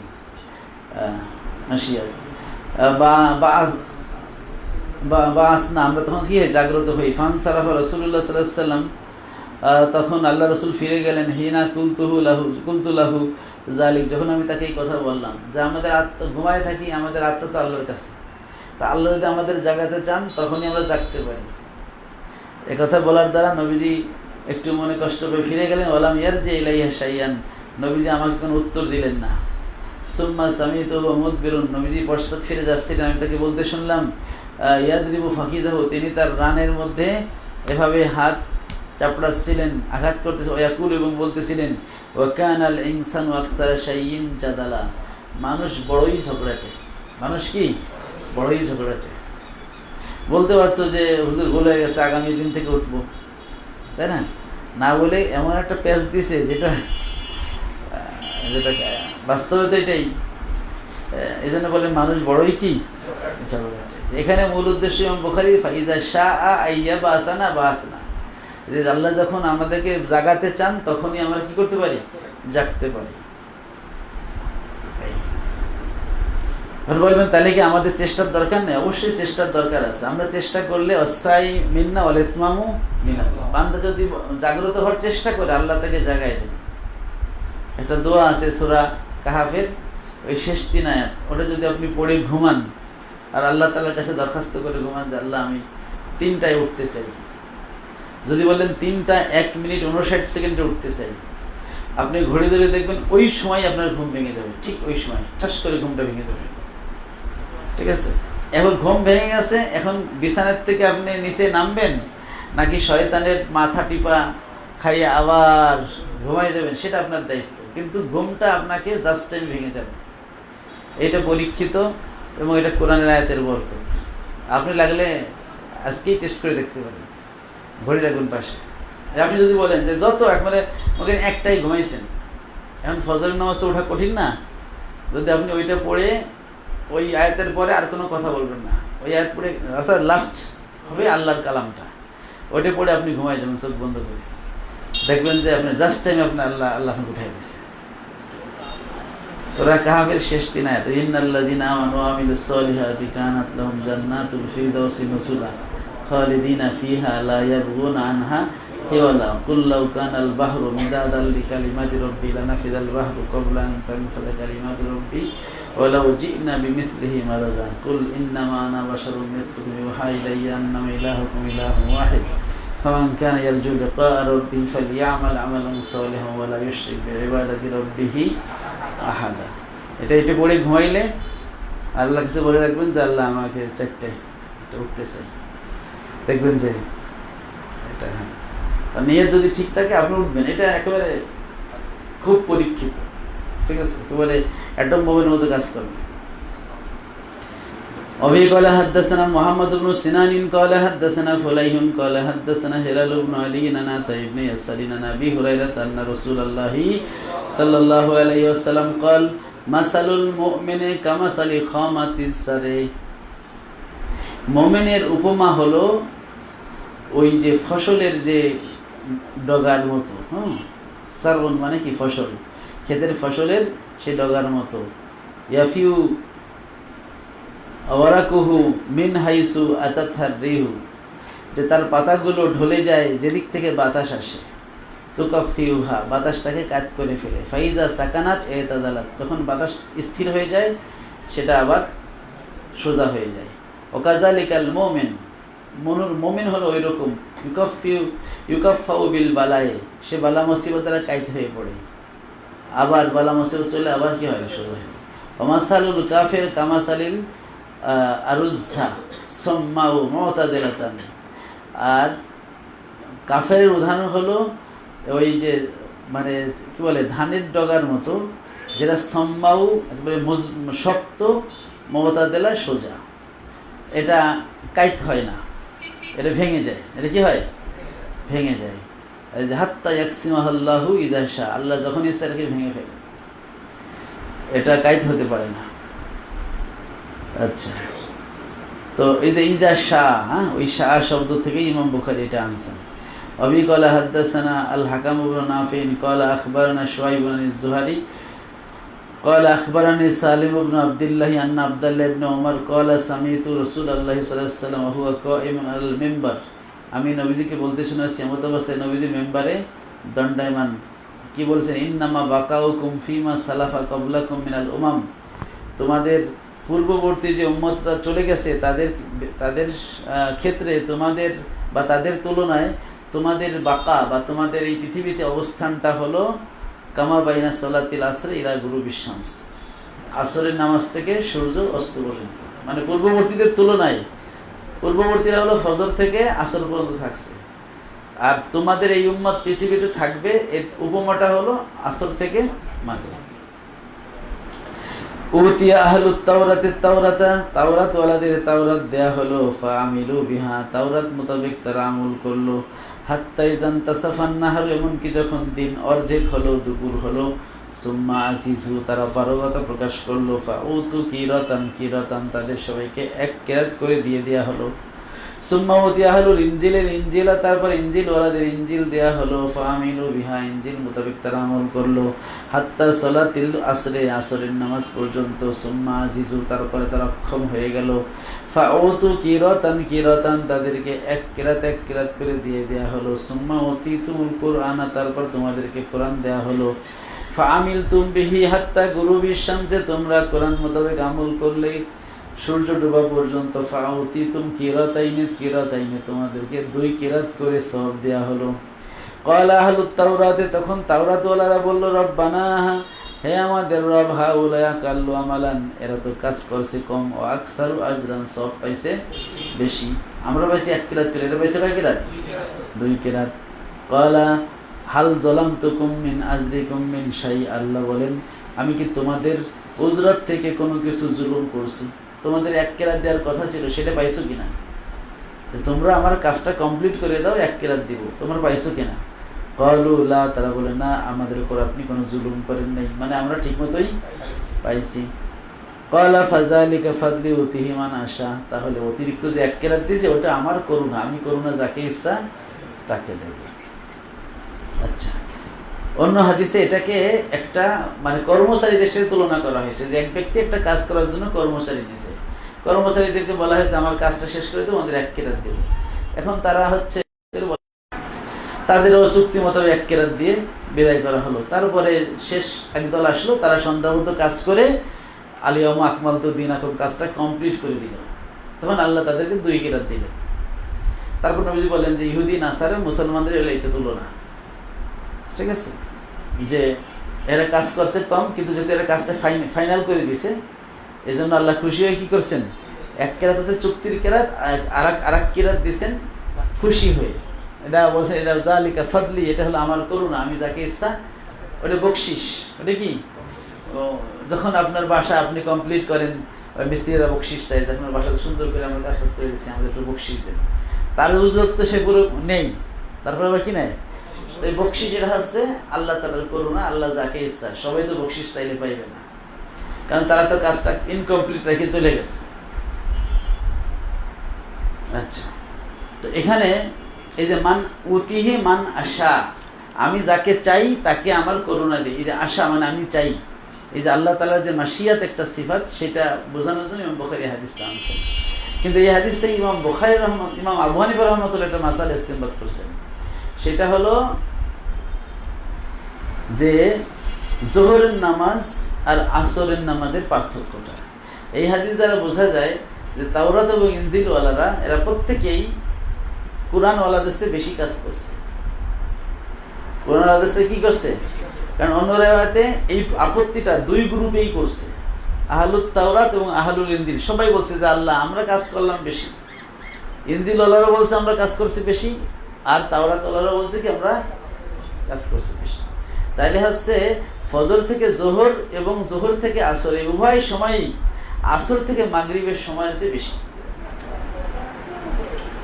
নাইলে কি তারা আপত্তি করতে পারতো যে আমরা আকসার ও আমালান ও আকাল্লু আজরান, যে আমরা সব পাইলাম কম আর কাজ করলাম বেশি। তার মানে জোহর থেকে আসরের সময়টা অবশ্যই আসর থেকে মাগরিবের সময়ের চেয়ে কি বেশি।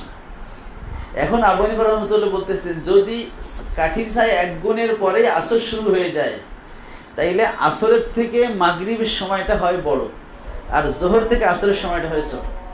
আর যদি দুই কাঠি ধরা হয়, কাঠির ছায় দ্বিগুণ, তাহলে জোহর থেকে আসরের সময়টা আসর থেকে মাগরিবের চাইতে বড় হয়। আর এই হাদিসে সেটাই বলা হচ্ছে।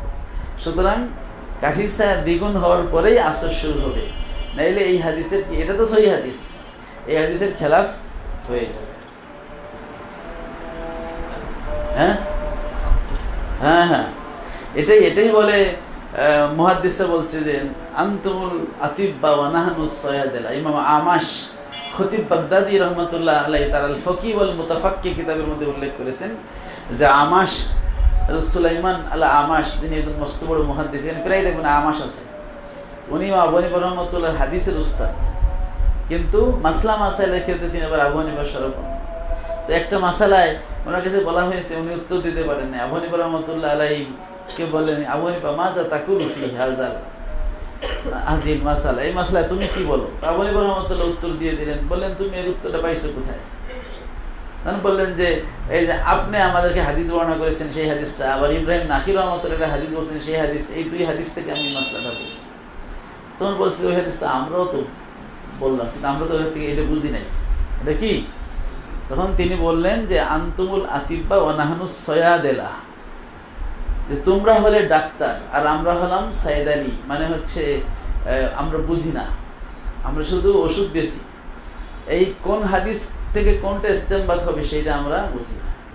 তা মাই ইউরিদিল্লাহু বিহি খায়রান ইউফাক্কিহু ফিদ্দিন, আল্লাহ যার কল্যাণ চান তাকে দিনের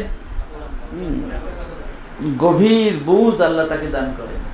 সুতরাং দেখা যায় যে একটা হাদিস থেকে একজন ব্যক্তি একটা মাসালাও বের করতে পারে না, খালি পড়ে যায়। আরেকজন ব্যক্তি এক হাদিস থেকে শত শত মাসালা ইস্তেমবাদ করে। যেমন শাফি রহমতুল্লাহ বলছেন ইন্নামাল আমালু বিন্নিয়াত হাদিস থেকে ইসলামের और 3 ভাগের 1 ভাগ মাসালা ইস্তেমবাদ করা যায়। তো ইসলামে যত মাসালা আছে তার কি 3 ভাগের 1 ভাগ ওই একটা হাদিস থেকে ইস্তেমবাদ করে, তাহলে তার ইস্তেমবাদের কথা। এবং ওই যে এই কি বলে ফখরুদ্দিন রাজি রহমতুল্লাহ আলাইহি, তিনি সূরা ফাতিহার মধ্যে যে আল্লাহর 1000 আল্লাহর একত্ববোধের উপর 1000 দলিল আছে, কিভাবে তারা বের করেন? তাদেরকে ওই মেধা, ওই শক্তি আল্লাহ তাআলা দিয়েছেন যে তারা চিন্তা করতে পারে এবং প্রত্যেকটা পয়েন্টে গভীরে গিয়ে তারা চিন্তা করে। এই জন্য একই হাদিস একজন পড়লে একটা বুঝবে, আরেকজন পড়লে আর একটা বুঝবে। আর কোরআন হাদিসের এই রহস্য এটা কিয়ামত পর্যন্ত থাকবে। কোরআন হাদিস কোনো জমাটবদ্ধ বিষয় না যে এর থেকে একটা মাসলা বের করছি, এটা জমাট, এর থেকে আর কিছু বের হবে না। তাইলে তো কোরআন হাদিসটা লেটেস্ট হতে পারবে না। কোরআন হাদিস তো সবসময় লেটেস্ট, মানে কিয়ামত পর্যন্ত যা কিছু আসুক কোরআনের মধ্যে হাদিসের মধ্যে সমাধান পাওয়া যাবে। যদি এইটা না হয় তাইলে তো কোরআন সেকেলে হয়ে যাবে। কি হয়ে যাবে? কিন্তু কোরআন তো সেকেলে না, কোরআন তো সবসময় আল্ট্রা মডার্ন। সুতরাং বিজ্ঞান যত উপরে যাক, আধুনিকতা যত দূরে যাক, সভ্যতা যত উপরে যাক, ওইটার সাথে খাপ খাওয়ার জন্য কোরআনের ইস্তেমবাদ ওই পর্যায়ে চলে যাবে। আর যদি কোরআনকে আপনি যে কোরআনের ব্যাখ্যা এর বাইরে করা যাবে না, হাদিসের ব্যাখ্যার বাইরে করা যাবে না। তাহলে মানুষের যেই চিন্তা শক্তি যেটা আল্লাহ দান করছেন সবচেয়ে বড় নেয়ামত আকল, সেই আকলটাকে আপনি আটকায় রাখলেন, এটা তো কোরআন সুন্নাহর কথা না। আল্লাহ বলছেন আফালা তাকিলুন, তোমরা কি চিন্তা করো না, আকল খাটাও না? তা আকল তো আমাদের খাটাইতে বলছে। এই জন্য যখন নবীজিকে প্রশ্ন করা হলো আন সাওমি ইয়াউমিল ইসনাইন, সোমবারে কেন আপনি রোজা পালন করেন, নবীজি বলেন ফিয়ে উলিদতু ফিয়ে উনজিলা আলাইয়া, ওই দিন আমার উপরে কি ওহী নাজিল হয়েছে, ওই দিন আমি জন্মগ্রহণ করছি, সেই জন্য আমি রোজা রাখি। তো এর থেকে যারা সাধারণ চিন্তা করে তারা মনে করলো যে তাহলে সোমবার রোজা রাখা মুস্তাহাব বা সুন্নাত, এইটুকু আমরা বুঝি। কিন্তু দিনের যারা বড় বড় উলামায়ে কেরাম তারা কিন্তু এর চেয়ে বেশি বুঝছে।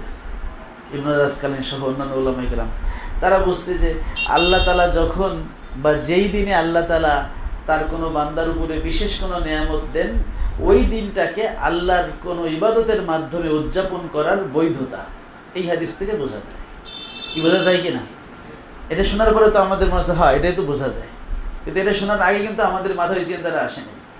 তো এর থেকে আমরা একটা মূলনীতি বের করতে পারি যে আল্লাহ তাআলা তার কোনো বান্দার উপরে যেই দিনে বিশেষ কোনো নেয়ামত দিবেন, ওই বিশেষ নেয়ামতের দিনটাকে কি করা যায়, আল্লাহ তাআলার ইবাদত, আল্লাহ তাআলার শুকরিয়া, কারণ নেয়ামতে তো শুকরিয়া আদায়, শুকরিয়া আদায় বোঝা যায় এমন কোনো নেয়ামত দ্বারা ওই দিনটাকে উদযাপন করা যায়। এই জন্য আল্লাহ রাসূল সাল্লাল্লাহু আলাইহি ওয়াসাল্লামকে সোমবারে আল্লাহ কোরআনের নেয়ামত দিছেন, তার পৃথিবীতে আগমনের নেয়ামত দিছেন। এই কারণে এই সোমবারটাকে তিনি প্রতি সোমবারেই রোজা রেখে আল্লাহর ইবাদত করে সেই শুকরিয়াটা তিনি উদযাপন করছেন। উদযাপন মানে কি? উদ মানে হলো উন্নত, আর যাপন মানে কাটানো, যেমন জীবন যাপন, ঠিক আছে? উদযাপন মানে কোনো একটা দিনকে উন্নতভাবে কাটানো। সাধারণভাবে আমরা যেভাবে একটা দিন কাটাই তার চেয়ে একটু গুরুত্ব সহকারে যদি আপনি কিছু করেন, আমরা মনে করেন প্রতিদিন গোসল করতেও পারি, নাও করতে পারি। গতকালে যে জামা পরছি পরে আমি টাঙ্গাইল গেছি, আজকে কিন্তু সেই জামাই পরে আসছি, তাই না? এটা হচ্ছে সাধারণ বিষয়। আমি দেখছি যে ময়লা আছে কিনা, চলে কিনা, কিন্তু যদি আজকে জুমার দিন হইতো তাইলে কি এটা আমি গায়ে দিতাম? আজকে নতুন একটা বাইর করতাম, হাদিস অনুযায়ী হয় নতুন করো, নাইলে পরিষ্কার ধোয়া যেটা ওইটা বাইর করো, ওইটা পড়তে হবে। 5 ওয়াক্ত ফরজ নামাজে যাই, কই কোনো ফরজ নামাজে তো বলা হয় না যে আতর মাখায় যাইও, কিন্তু জুমার দিন কিন্তু বলা হয়েছে আতর মাখায় যাইবা। গোসল করে যাইবা, মালিকি মাযহাবে গোসল করা ওয়াজিব, আমাদের মাযহাবে সুন্নাতে মুআক্কাদা, ঠিক আছে? তাহলে জুমার দিনে গোসল করা, আতর মাখানো, এরপরে হচ্ছে নতুন বা পরিষ্কার কাপড় পরা, এই যে একটু বিশেষ গুরুত্ব দেওয়া হলো, এটাই হলো জুমার দিনের ঈদ উদযাপন। জুমার দিনের কি ঈদ উদযাপন, যে এই দিনে একটু বিশেষ কিছু করতে হবে। তাই রোজা তো যে কোনো দিনেই রাখা যায়, মানে হারাম 5 দিন ছাড়া যে কোনো দিনে রাখা যায় কিনা? রাখা যায়, কিন্তু সোমবারটাকে নবীজি একটু স্পেশালভাবে রোজা রাখলেন, এটাই উদযাপন। অর্থাৎ রাসূল সাল্লাল্লাহু আলাইহি ওয়াসাল্লাম তার পবিত্র জন্মদিনকে তিনি হচ্ছে আল্লাহর শুকরিয়া করার জন্য রোজার মাধ্যমে কি করলেন? সাপ্তাহিকভাবে তিনি উদযাপন করলেন। মানে যেই দিনে তাকে বিশেষ নেয়ামত দেওয়া হয়েছে ওই দিনটাকে তিনি উদযাপন করলেন। এখন এটা যেমন সাপ্তাহিক করা যায় তেমন বার্ষিকও করা যায়। রাসূল এই হাদিস দ্বারা পাইলাম সাপ্তাহিক, আবার বার্ষিকটা অন্য হাদিসে পাওয়া যায়, সেটা হলো আশুরার দিনটা, যেটা সহিহ বুখারীতে আছে, মুসলিম শরীফে আছে, যে নবী সাল্লাল্লাহু আলাইহি ওয়াসাল্লাম যখন হচ্ছে মদিনা আগমন করলেন তখন তিনি ইহুদিদেরকে পাইলেন যে তারা মদিনায় কি রাখতেছে? আশুরার দিনে রোজা রাখতেছে। নবীজি বলেছিলেন মা হাযাল ইয়াউম আল্লাযী তাসুমুনাহু, এই তোমরা যে রোজা রাখতেছো এটা কি, কোন দিন, কি কারণে রোজা রাখো? ওটা যে আশুরা বা মুহররম সেটা তো নবী জানতেন, কিন্তু ইহুদিরা কেন রাখে সেই শানে উরুদ তিনি জানতে চেয়েছিলেন। তখন ইহুদিরা কি বলেছিল? হাযা ইয়াউমুন আযীম, এটা খুবই মহান দিন, খুবই মহান দিন। আনজাল্লাহু ফীহি মূসা ওয়া কওমাহু ওয়া গাররাকা ফীহি ফিরাউনা ওয়া কওমাহু, এই দিনে আল্লাহ তাআলা কি করেছেন? মূসা এবং ফিরাউনকে, মূসা আলাইহিস সালামকে উম্মত সহ বাঁচাই দিয়েছেন আর ফিরাউনকে ডুবাই দিয়েছেন। ফাসামা মূসা শুকরান, এ কারণে মূসা আলাইহিস সালাম তিনি শুকরিয়া হিসেবে রোজা রেখেছিলেন। ফানাহনু নাসুম, এই জন্য আমরা ইহুদিরা রোজা রাখি। তাহলে ইবনে হাজার আসকালানী রহমতুল্লাহ আলাইহি তিনি এই হাদিসের উপর ভিত্তি করে সুয়ুতী রহমতুল্লাহ তার ইস্তেমবাদটা উল্লেখ করেছেন যে আমাদের ওস্তাদুল আসাতেজা হাফেজ ইবনে হাজার আসকালানী তিনি মিলাদুন নবীর দলিল এই হাদিস থেকে নিয়েছেন। যেই হাদিসে দেখা যায় যে মুসা আলাইহিস সালাম এর উপরে আল্লাহ তাআলা যেই নিয়ামতটা দিছিলেন, যে তাকে বাঁচাই দিলেন তার শত্রুকে ধ্বংস করে, এটা নিয়ামত কিনা? অনুগ্রহ। নিয়ামত মানে কি? অনুগ্রহ। যে বিশেষ অনুগ্রহ, এতদিন তারা টর্চার খাইছে, নির্যাতন হয়েছে, মাজলুম হয়েছে, এই আজকে তালা পুরা ফেরাউনের গোষ্ঠী শব্দ, ফেরাউন সহ হাসিনার যেমন পালাইছে, ঠিক আছে। এখন এই 5ই আগস্ট কিন্তু এই বছর কিন্তু উদযাপন করছে, করে নাই? ওই আমার হুজুরা কইছে যে 5ই আগস্ট কেন উদযাপন করলেন? কারণ 5ই আগস্টে আল্লাহ আমাদের শত্রু ধ্বংস করছে। এখন 5ই আগস্ট যদি আমরা উদযাপন করি, যেই দিনে আল্লাহ আপনাকে একটা বিশেষ নিয়ামত দিছে, ওই দিনটাকে আপনি আল্লাহর শুকরিয়া বোঝায় এমন কিছুতে উদযাপন করতে হবে। যেমন মুসা আলাইহিস সালামকে আল্লাহ তাআলা নিয়ামত দিছে, তার শত্রু ধ্বংস করছে, তার কওমকে বাঁচাই দিছে। এই নিয়ামতের শুকরিয়ায় মুসা আলাইহিস সালাম রোজা রাখি কি করছে? ওই দিনটা উদযাপন করছে। কিন্তু মুসা আলাইহিস সালাম যেই দিনটা বাঁচলেন, ওই দিনটা তো সপ্তাহের একটা দিন ছিল না? সেটা শুক্র, শনি, রবি, সোম, মঙ্গল, বুধ, বৃহস্পতি একটা দিন তো ছিল। কিন্তু তিনি কি ওটা সাপ্তাহিক উদযাপন করছিলেন? উনি বার্ষিক করছিলেন। তো একজন নবী যখন এটা বার্ষিক উদযাপন করলো, তাহলে বোঝা গেল বার্ষিক উদযাপন করা যায়। এবং ইহুদিরাও সেইটাকে ধরে তারাও বার্ষিক করতেছিল। এস পর্যায়ে যখন নবীজি মদিনা আসলো, তখন তিনি বলেন নাহানু আহাক্কু আওলা বি মুসা মিনকুম, মুসার বিষয়ে মুসাকে অনুসরণ করার ব্যাপারে তোমাদের চেয়ে আমাদের হক বেশি। তার মানে নবীজিও কিন্তু এখন অনুমোদন দিয়ে দিলেন বার্ষিক উদযাপনটাকে। কোনটাকে? বার্ষিক উদযাপনকে, যে যেই দিনে আল্লাহ তাআলা তার একজন নবীর উপরে রহমত নাজিল করছেন বিশেষ, ওই দিনটাকে আল্লাহর শুকরিয়া বোঝানোর জন্য কি করেছেন? আল্লাহর ইবাদত এর মাধ্যমে উদযাপন, সেটা হচ্ছে রোজা। এখন ইহুদিরা কিন্তু এই দিনকে তারা ঈদের দিন বানিয়েছিল, যেটা মুসলিম শরীফ আছে, খুব ঈদান, তারা ঈদ গ্রহণ করেছিল। মুসলিম শরীফের 2 জায়গা আছে, 2টা রেওয়ায়েত আছে যে ইহুদিরা আশুরার দিনে ঈদ পালন করত। ঈদ বলতে তারা একত্রিত হতো এবং তারা খুশি উদযাপন করতো। তাই রোজা রাখতো বা সন্ধ্যা কি করতো? খুশি উদযাপন করতো। মুসলমানদের কিন্তু সেই খুশি উদযাপনের কথা বলা হয়েছে। আর একটা হাদিস আছে, যে হাদিসটা হাসান পর্যায়ের হাদিস। নবী সাল্লাল্লাহু আলাইহি ওয়াসাল্লাম বলেছেন, যেই ব্যক্তি আশুরার দিনে তার পরিবারের জন্য ভালো খাবার রান্না করে খাওয়াবে, এই হাদিস শুনছেন? আল্লাহ সারা বছর তার কি করবেন? ভালো করবেন। তাহলে মান ওয়াসা আলা আহলিহি ইয়াউমা আশুরা, হ্যাঁ, যে ব্যক্তি আশুরার দিনে তার পরিবারের জন্য একটু ওয়াসাত, একটু ভালো আয়োজন করবে, তাহলে বোঝা গেল কি, এই যে অন্য দিনের কথা কিন্তু নবীজি বলেন নাই যে আশুরার দিনে একটু ভালো খাওয়াও, এটা উদযাপন না? উদযাপন মানে কি? এটা হচ্ছে একটা সংস্কৃত শব্দ, উদযাপন, ঠিক আছে। এটা আপনি লাগলে সার্চ দিয়ে বা আপনি ডিকশনারিতে দেখবেন, উদযাপন, দুটো উদ প্লাস যাপন মিলে উদযাপন হয়েছে। উদ রস্যৌ খণ্ডতা, উদ মিলানোর জন্য আমরা দ দিয়ে লিখি উদযাপন।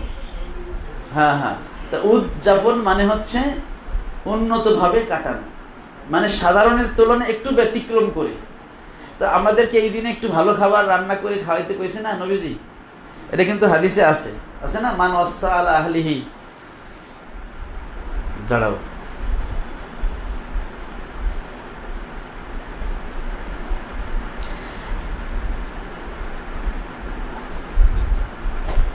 মান ওয়াসা আলা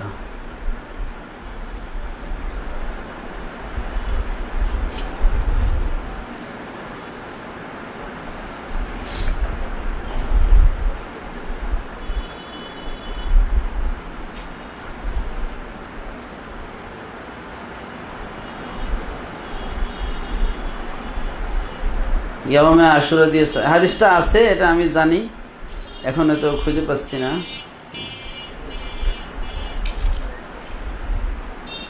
নেটে সাথে দিয়েছে, সহজে পাওয়া যাবে।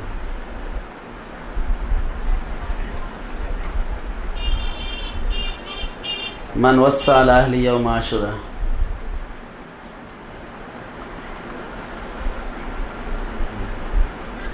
এই হাদিস পাওয়া গেছে, মান ওয়াসা আলা আহলি ইয়াউম আশুরা ওয়াসা আল্লাহু আলাইহি সাইরা সানাতি।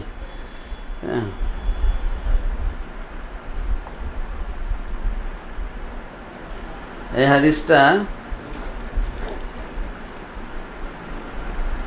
তবরানি আল মুজামুল কাবীরের তবরানি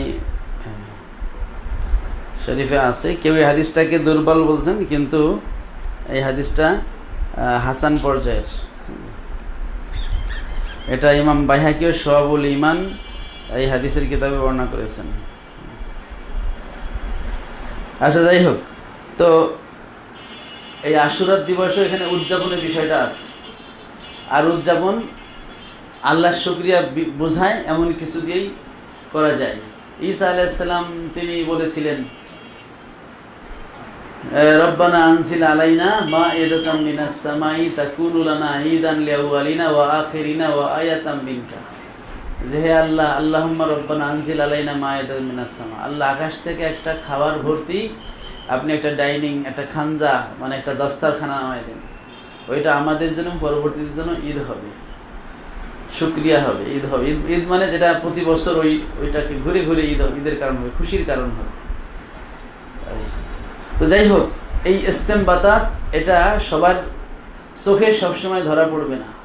এটা অনেক সময় একজনের কাছে ধরা পড়ে, আরেকজনের কাছে ওই মুহূর্তে ধরা পড়ে না। চিন্তা করলে তার কাছে হয়তো আসে, অথবা অন্যভাবে আসতে পারে। সব মানুষকে আল্লাহ সমান জ্ঞান দান করেন, ঠিক আছে?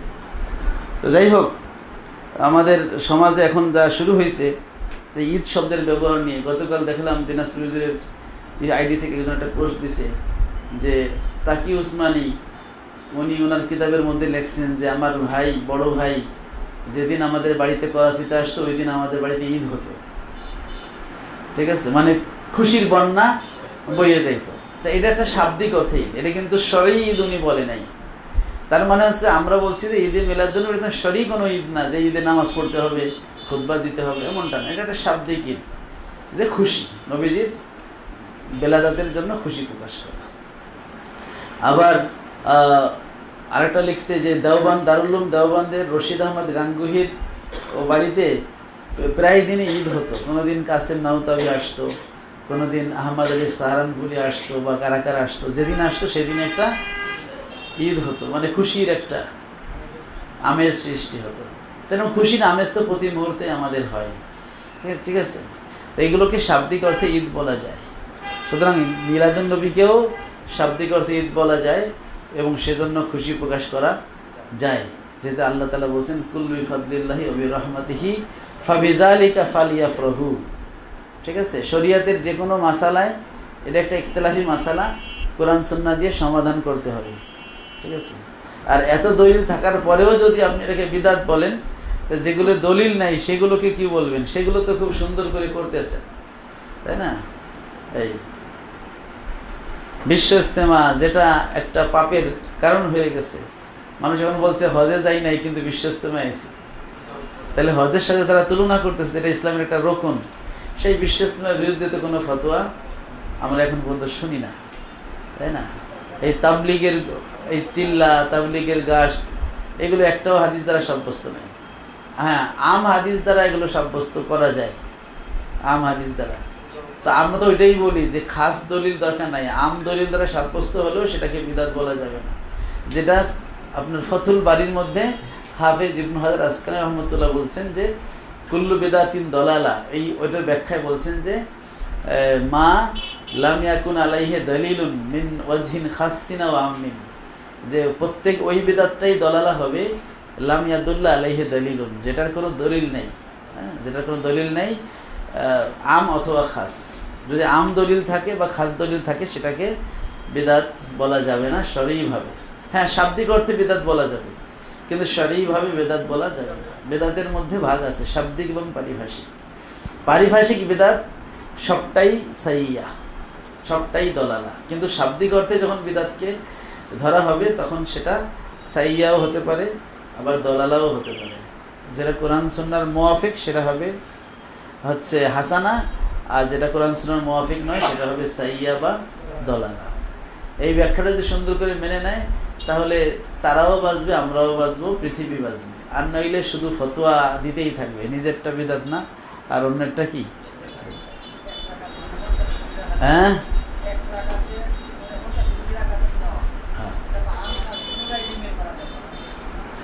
ওই দৈব মাউজু মিলাই টিলাই কিভাবে কিভাবে করছে, 7 লক্ষকে 700 দিয়ে গুণ করছে, 49 কোটি হয়ে গেছে।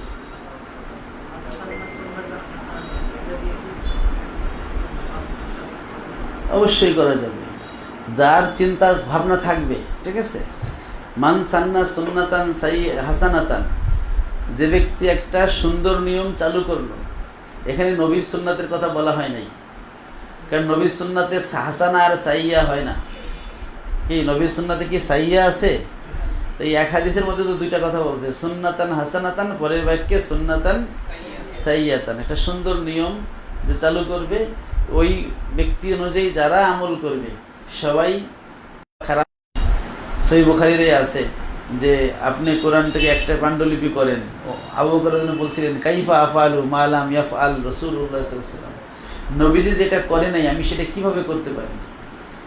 তাহলে এটাকে হযরত আবু বকর অনুমতি দিচ্ছিলেন না, কিন্তু হযরত ওমর বলতেছেন আল্লাহ ইন্নাহু খায়র, আল্লাহর কসম এটা ভালো কাজ।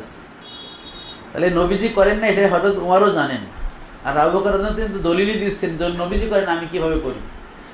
কিন্তু হযরত ওমর কি বলছেন? আল্লাহ ইন্নাহু খায়র, আল্লাহর কসম এটা ভালো কাজ। তার মানে নবীজি না করলেও সেটা ভালো কাজ হতে পারে যদি কোরআন সুন্নাহর সমর্থন থাকে।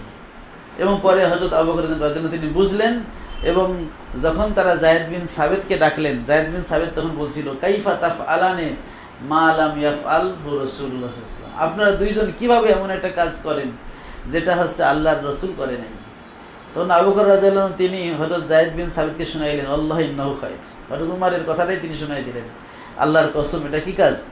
ভালো কাজ। মানে নবীজি করে নাই, কিন্তু যদি নবীজির কোনো বাণীর বা নবীজির কোনো সাপোর্ট হয় বা ইসলামের কল্যাণ হয়, সেটা অবশ্যই কি কাজ?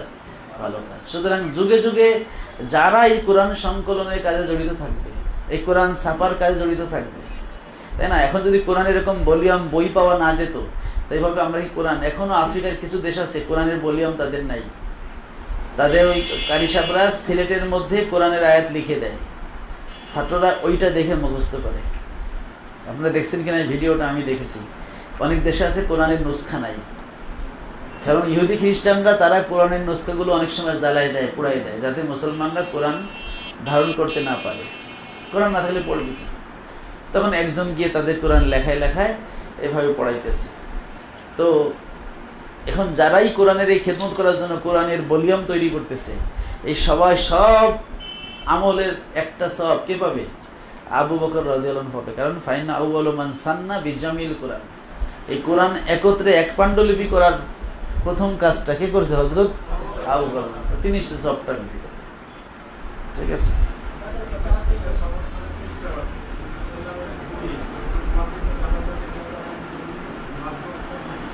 হ্যাঁ হ্যাঁ হ্যাঁ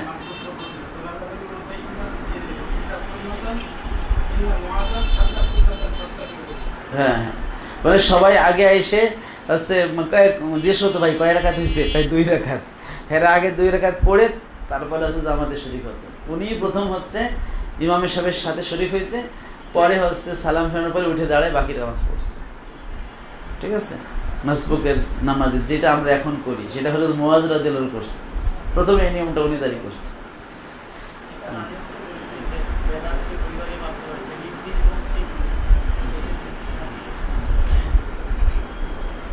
ওইটা হচ্ছে তাদের সুবিধার্থে, তারা যেটা করবে সেটা হলো লিদ্দিন, আর আমরা যেটা করি সেটা হলো ফিদ্দিন। ঠিক আছে, তারা বোঝায় একটা হলো দিনের কল্যাণের জন্য, আর একটা হচ্ছে দিনের ভিতরে। দিনের ভিতরে, দিনের ভিতরে জায়েজ নাই, আর দিনের জন্য জায়েজ আছে, এটা তারা বলে। তারা বলে তারা যে বিদাতগুলো করে সেটাকে তারা লিদ্দিন এর প্রকারের মধ্যে ফেলায়, আর আমাদেরটাকে কি ফিদ্দিনের প্রকার ফেলায়। এই লিদ্দিন আর ফিদ্দিনের প্রকারটা ইদানিং হয়েছে, এটা আগে ছিল না। কিন্তু বিদাতে হাসানা এবং সাইয়া, এই বক্তব্যটা একেবারে শুরু থেকে সেই মুস্তাহিদিন উলামায়ে কেরাম, যুগে যুগে সালফে সালিন সকল উলামায়ে কেরাম বিদাতে হাসানা বিদাতে সাইয়া এই ভাগ করে আসছে। হ্যাঁ, হ্যাঁ, ইবনে তাইমিয়াও সে বেদাতে লুগাবিয়া বেদাতে শরিয়া ভাগ করছে। বেদাতে লুগাবিয়া উনি বলছে বেদাতে শরিয়াটাই হলো খারাপ, লুগাবিয়া যেটা নতুন, এই জন্য ওকে বেদাত বলা হয়। কিন্তু যদি কোরআন সুন্নাহর মুয়াফিক হয় সেটা বেদাত হয়েও হাসানা থাকবে, সেটা নিন্দনীয় নয়। তো উনি বেদাতে লুগাবিয়া বেদাতে শরিয়া ভাগ করছেন। আর এখন এসে এটাকে লিদ্দিন ফিদ্দিন করা হইতেছে, এবং এটা বেশি দিন হয় নাই, এটা হয়তো এই 20-25 বছরও হয় নাই এই লিদ্দিন ফিদ্দিনের ভাগ। পূর্ববর্তী কিতাবে দেখতে পাবেন না।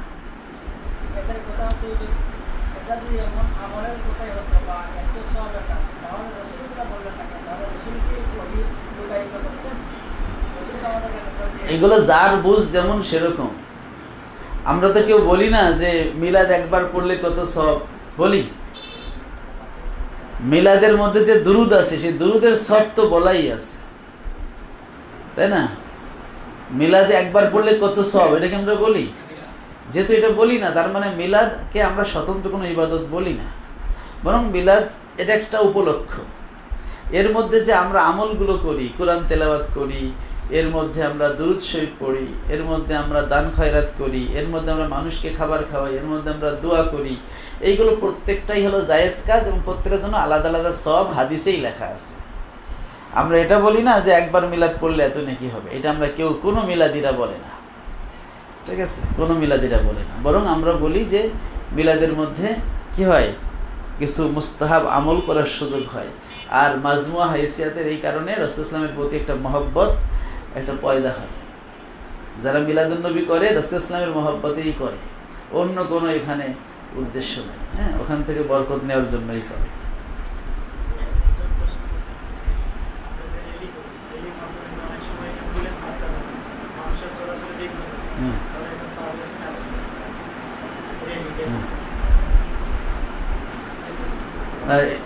সেটা ভিন্ন কথা। তো জানাজার লাশ নিয়ে গেলেও তো বাধে, তাইতে কি জানাজার লাশ নিয়ে চলা নিষেধ হয়ে যাবে, তাই না? মাদ্রাসার ছাত্র ছুটি দিলে মাদানীনগর মাদ্রাসার সামনে বিশাল জামায় আসরের পরে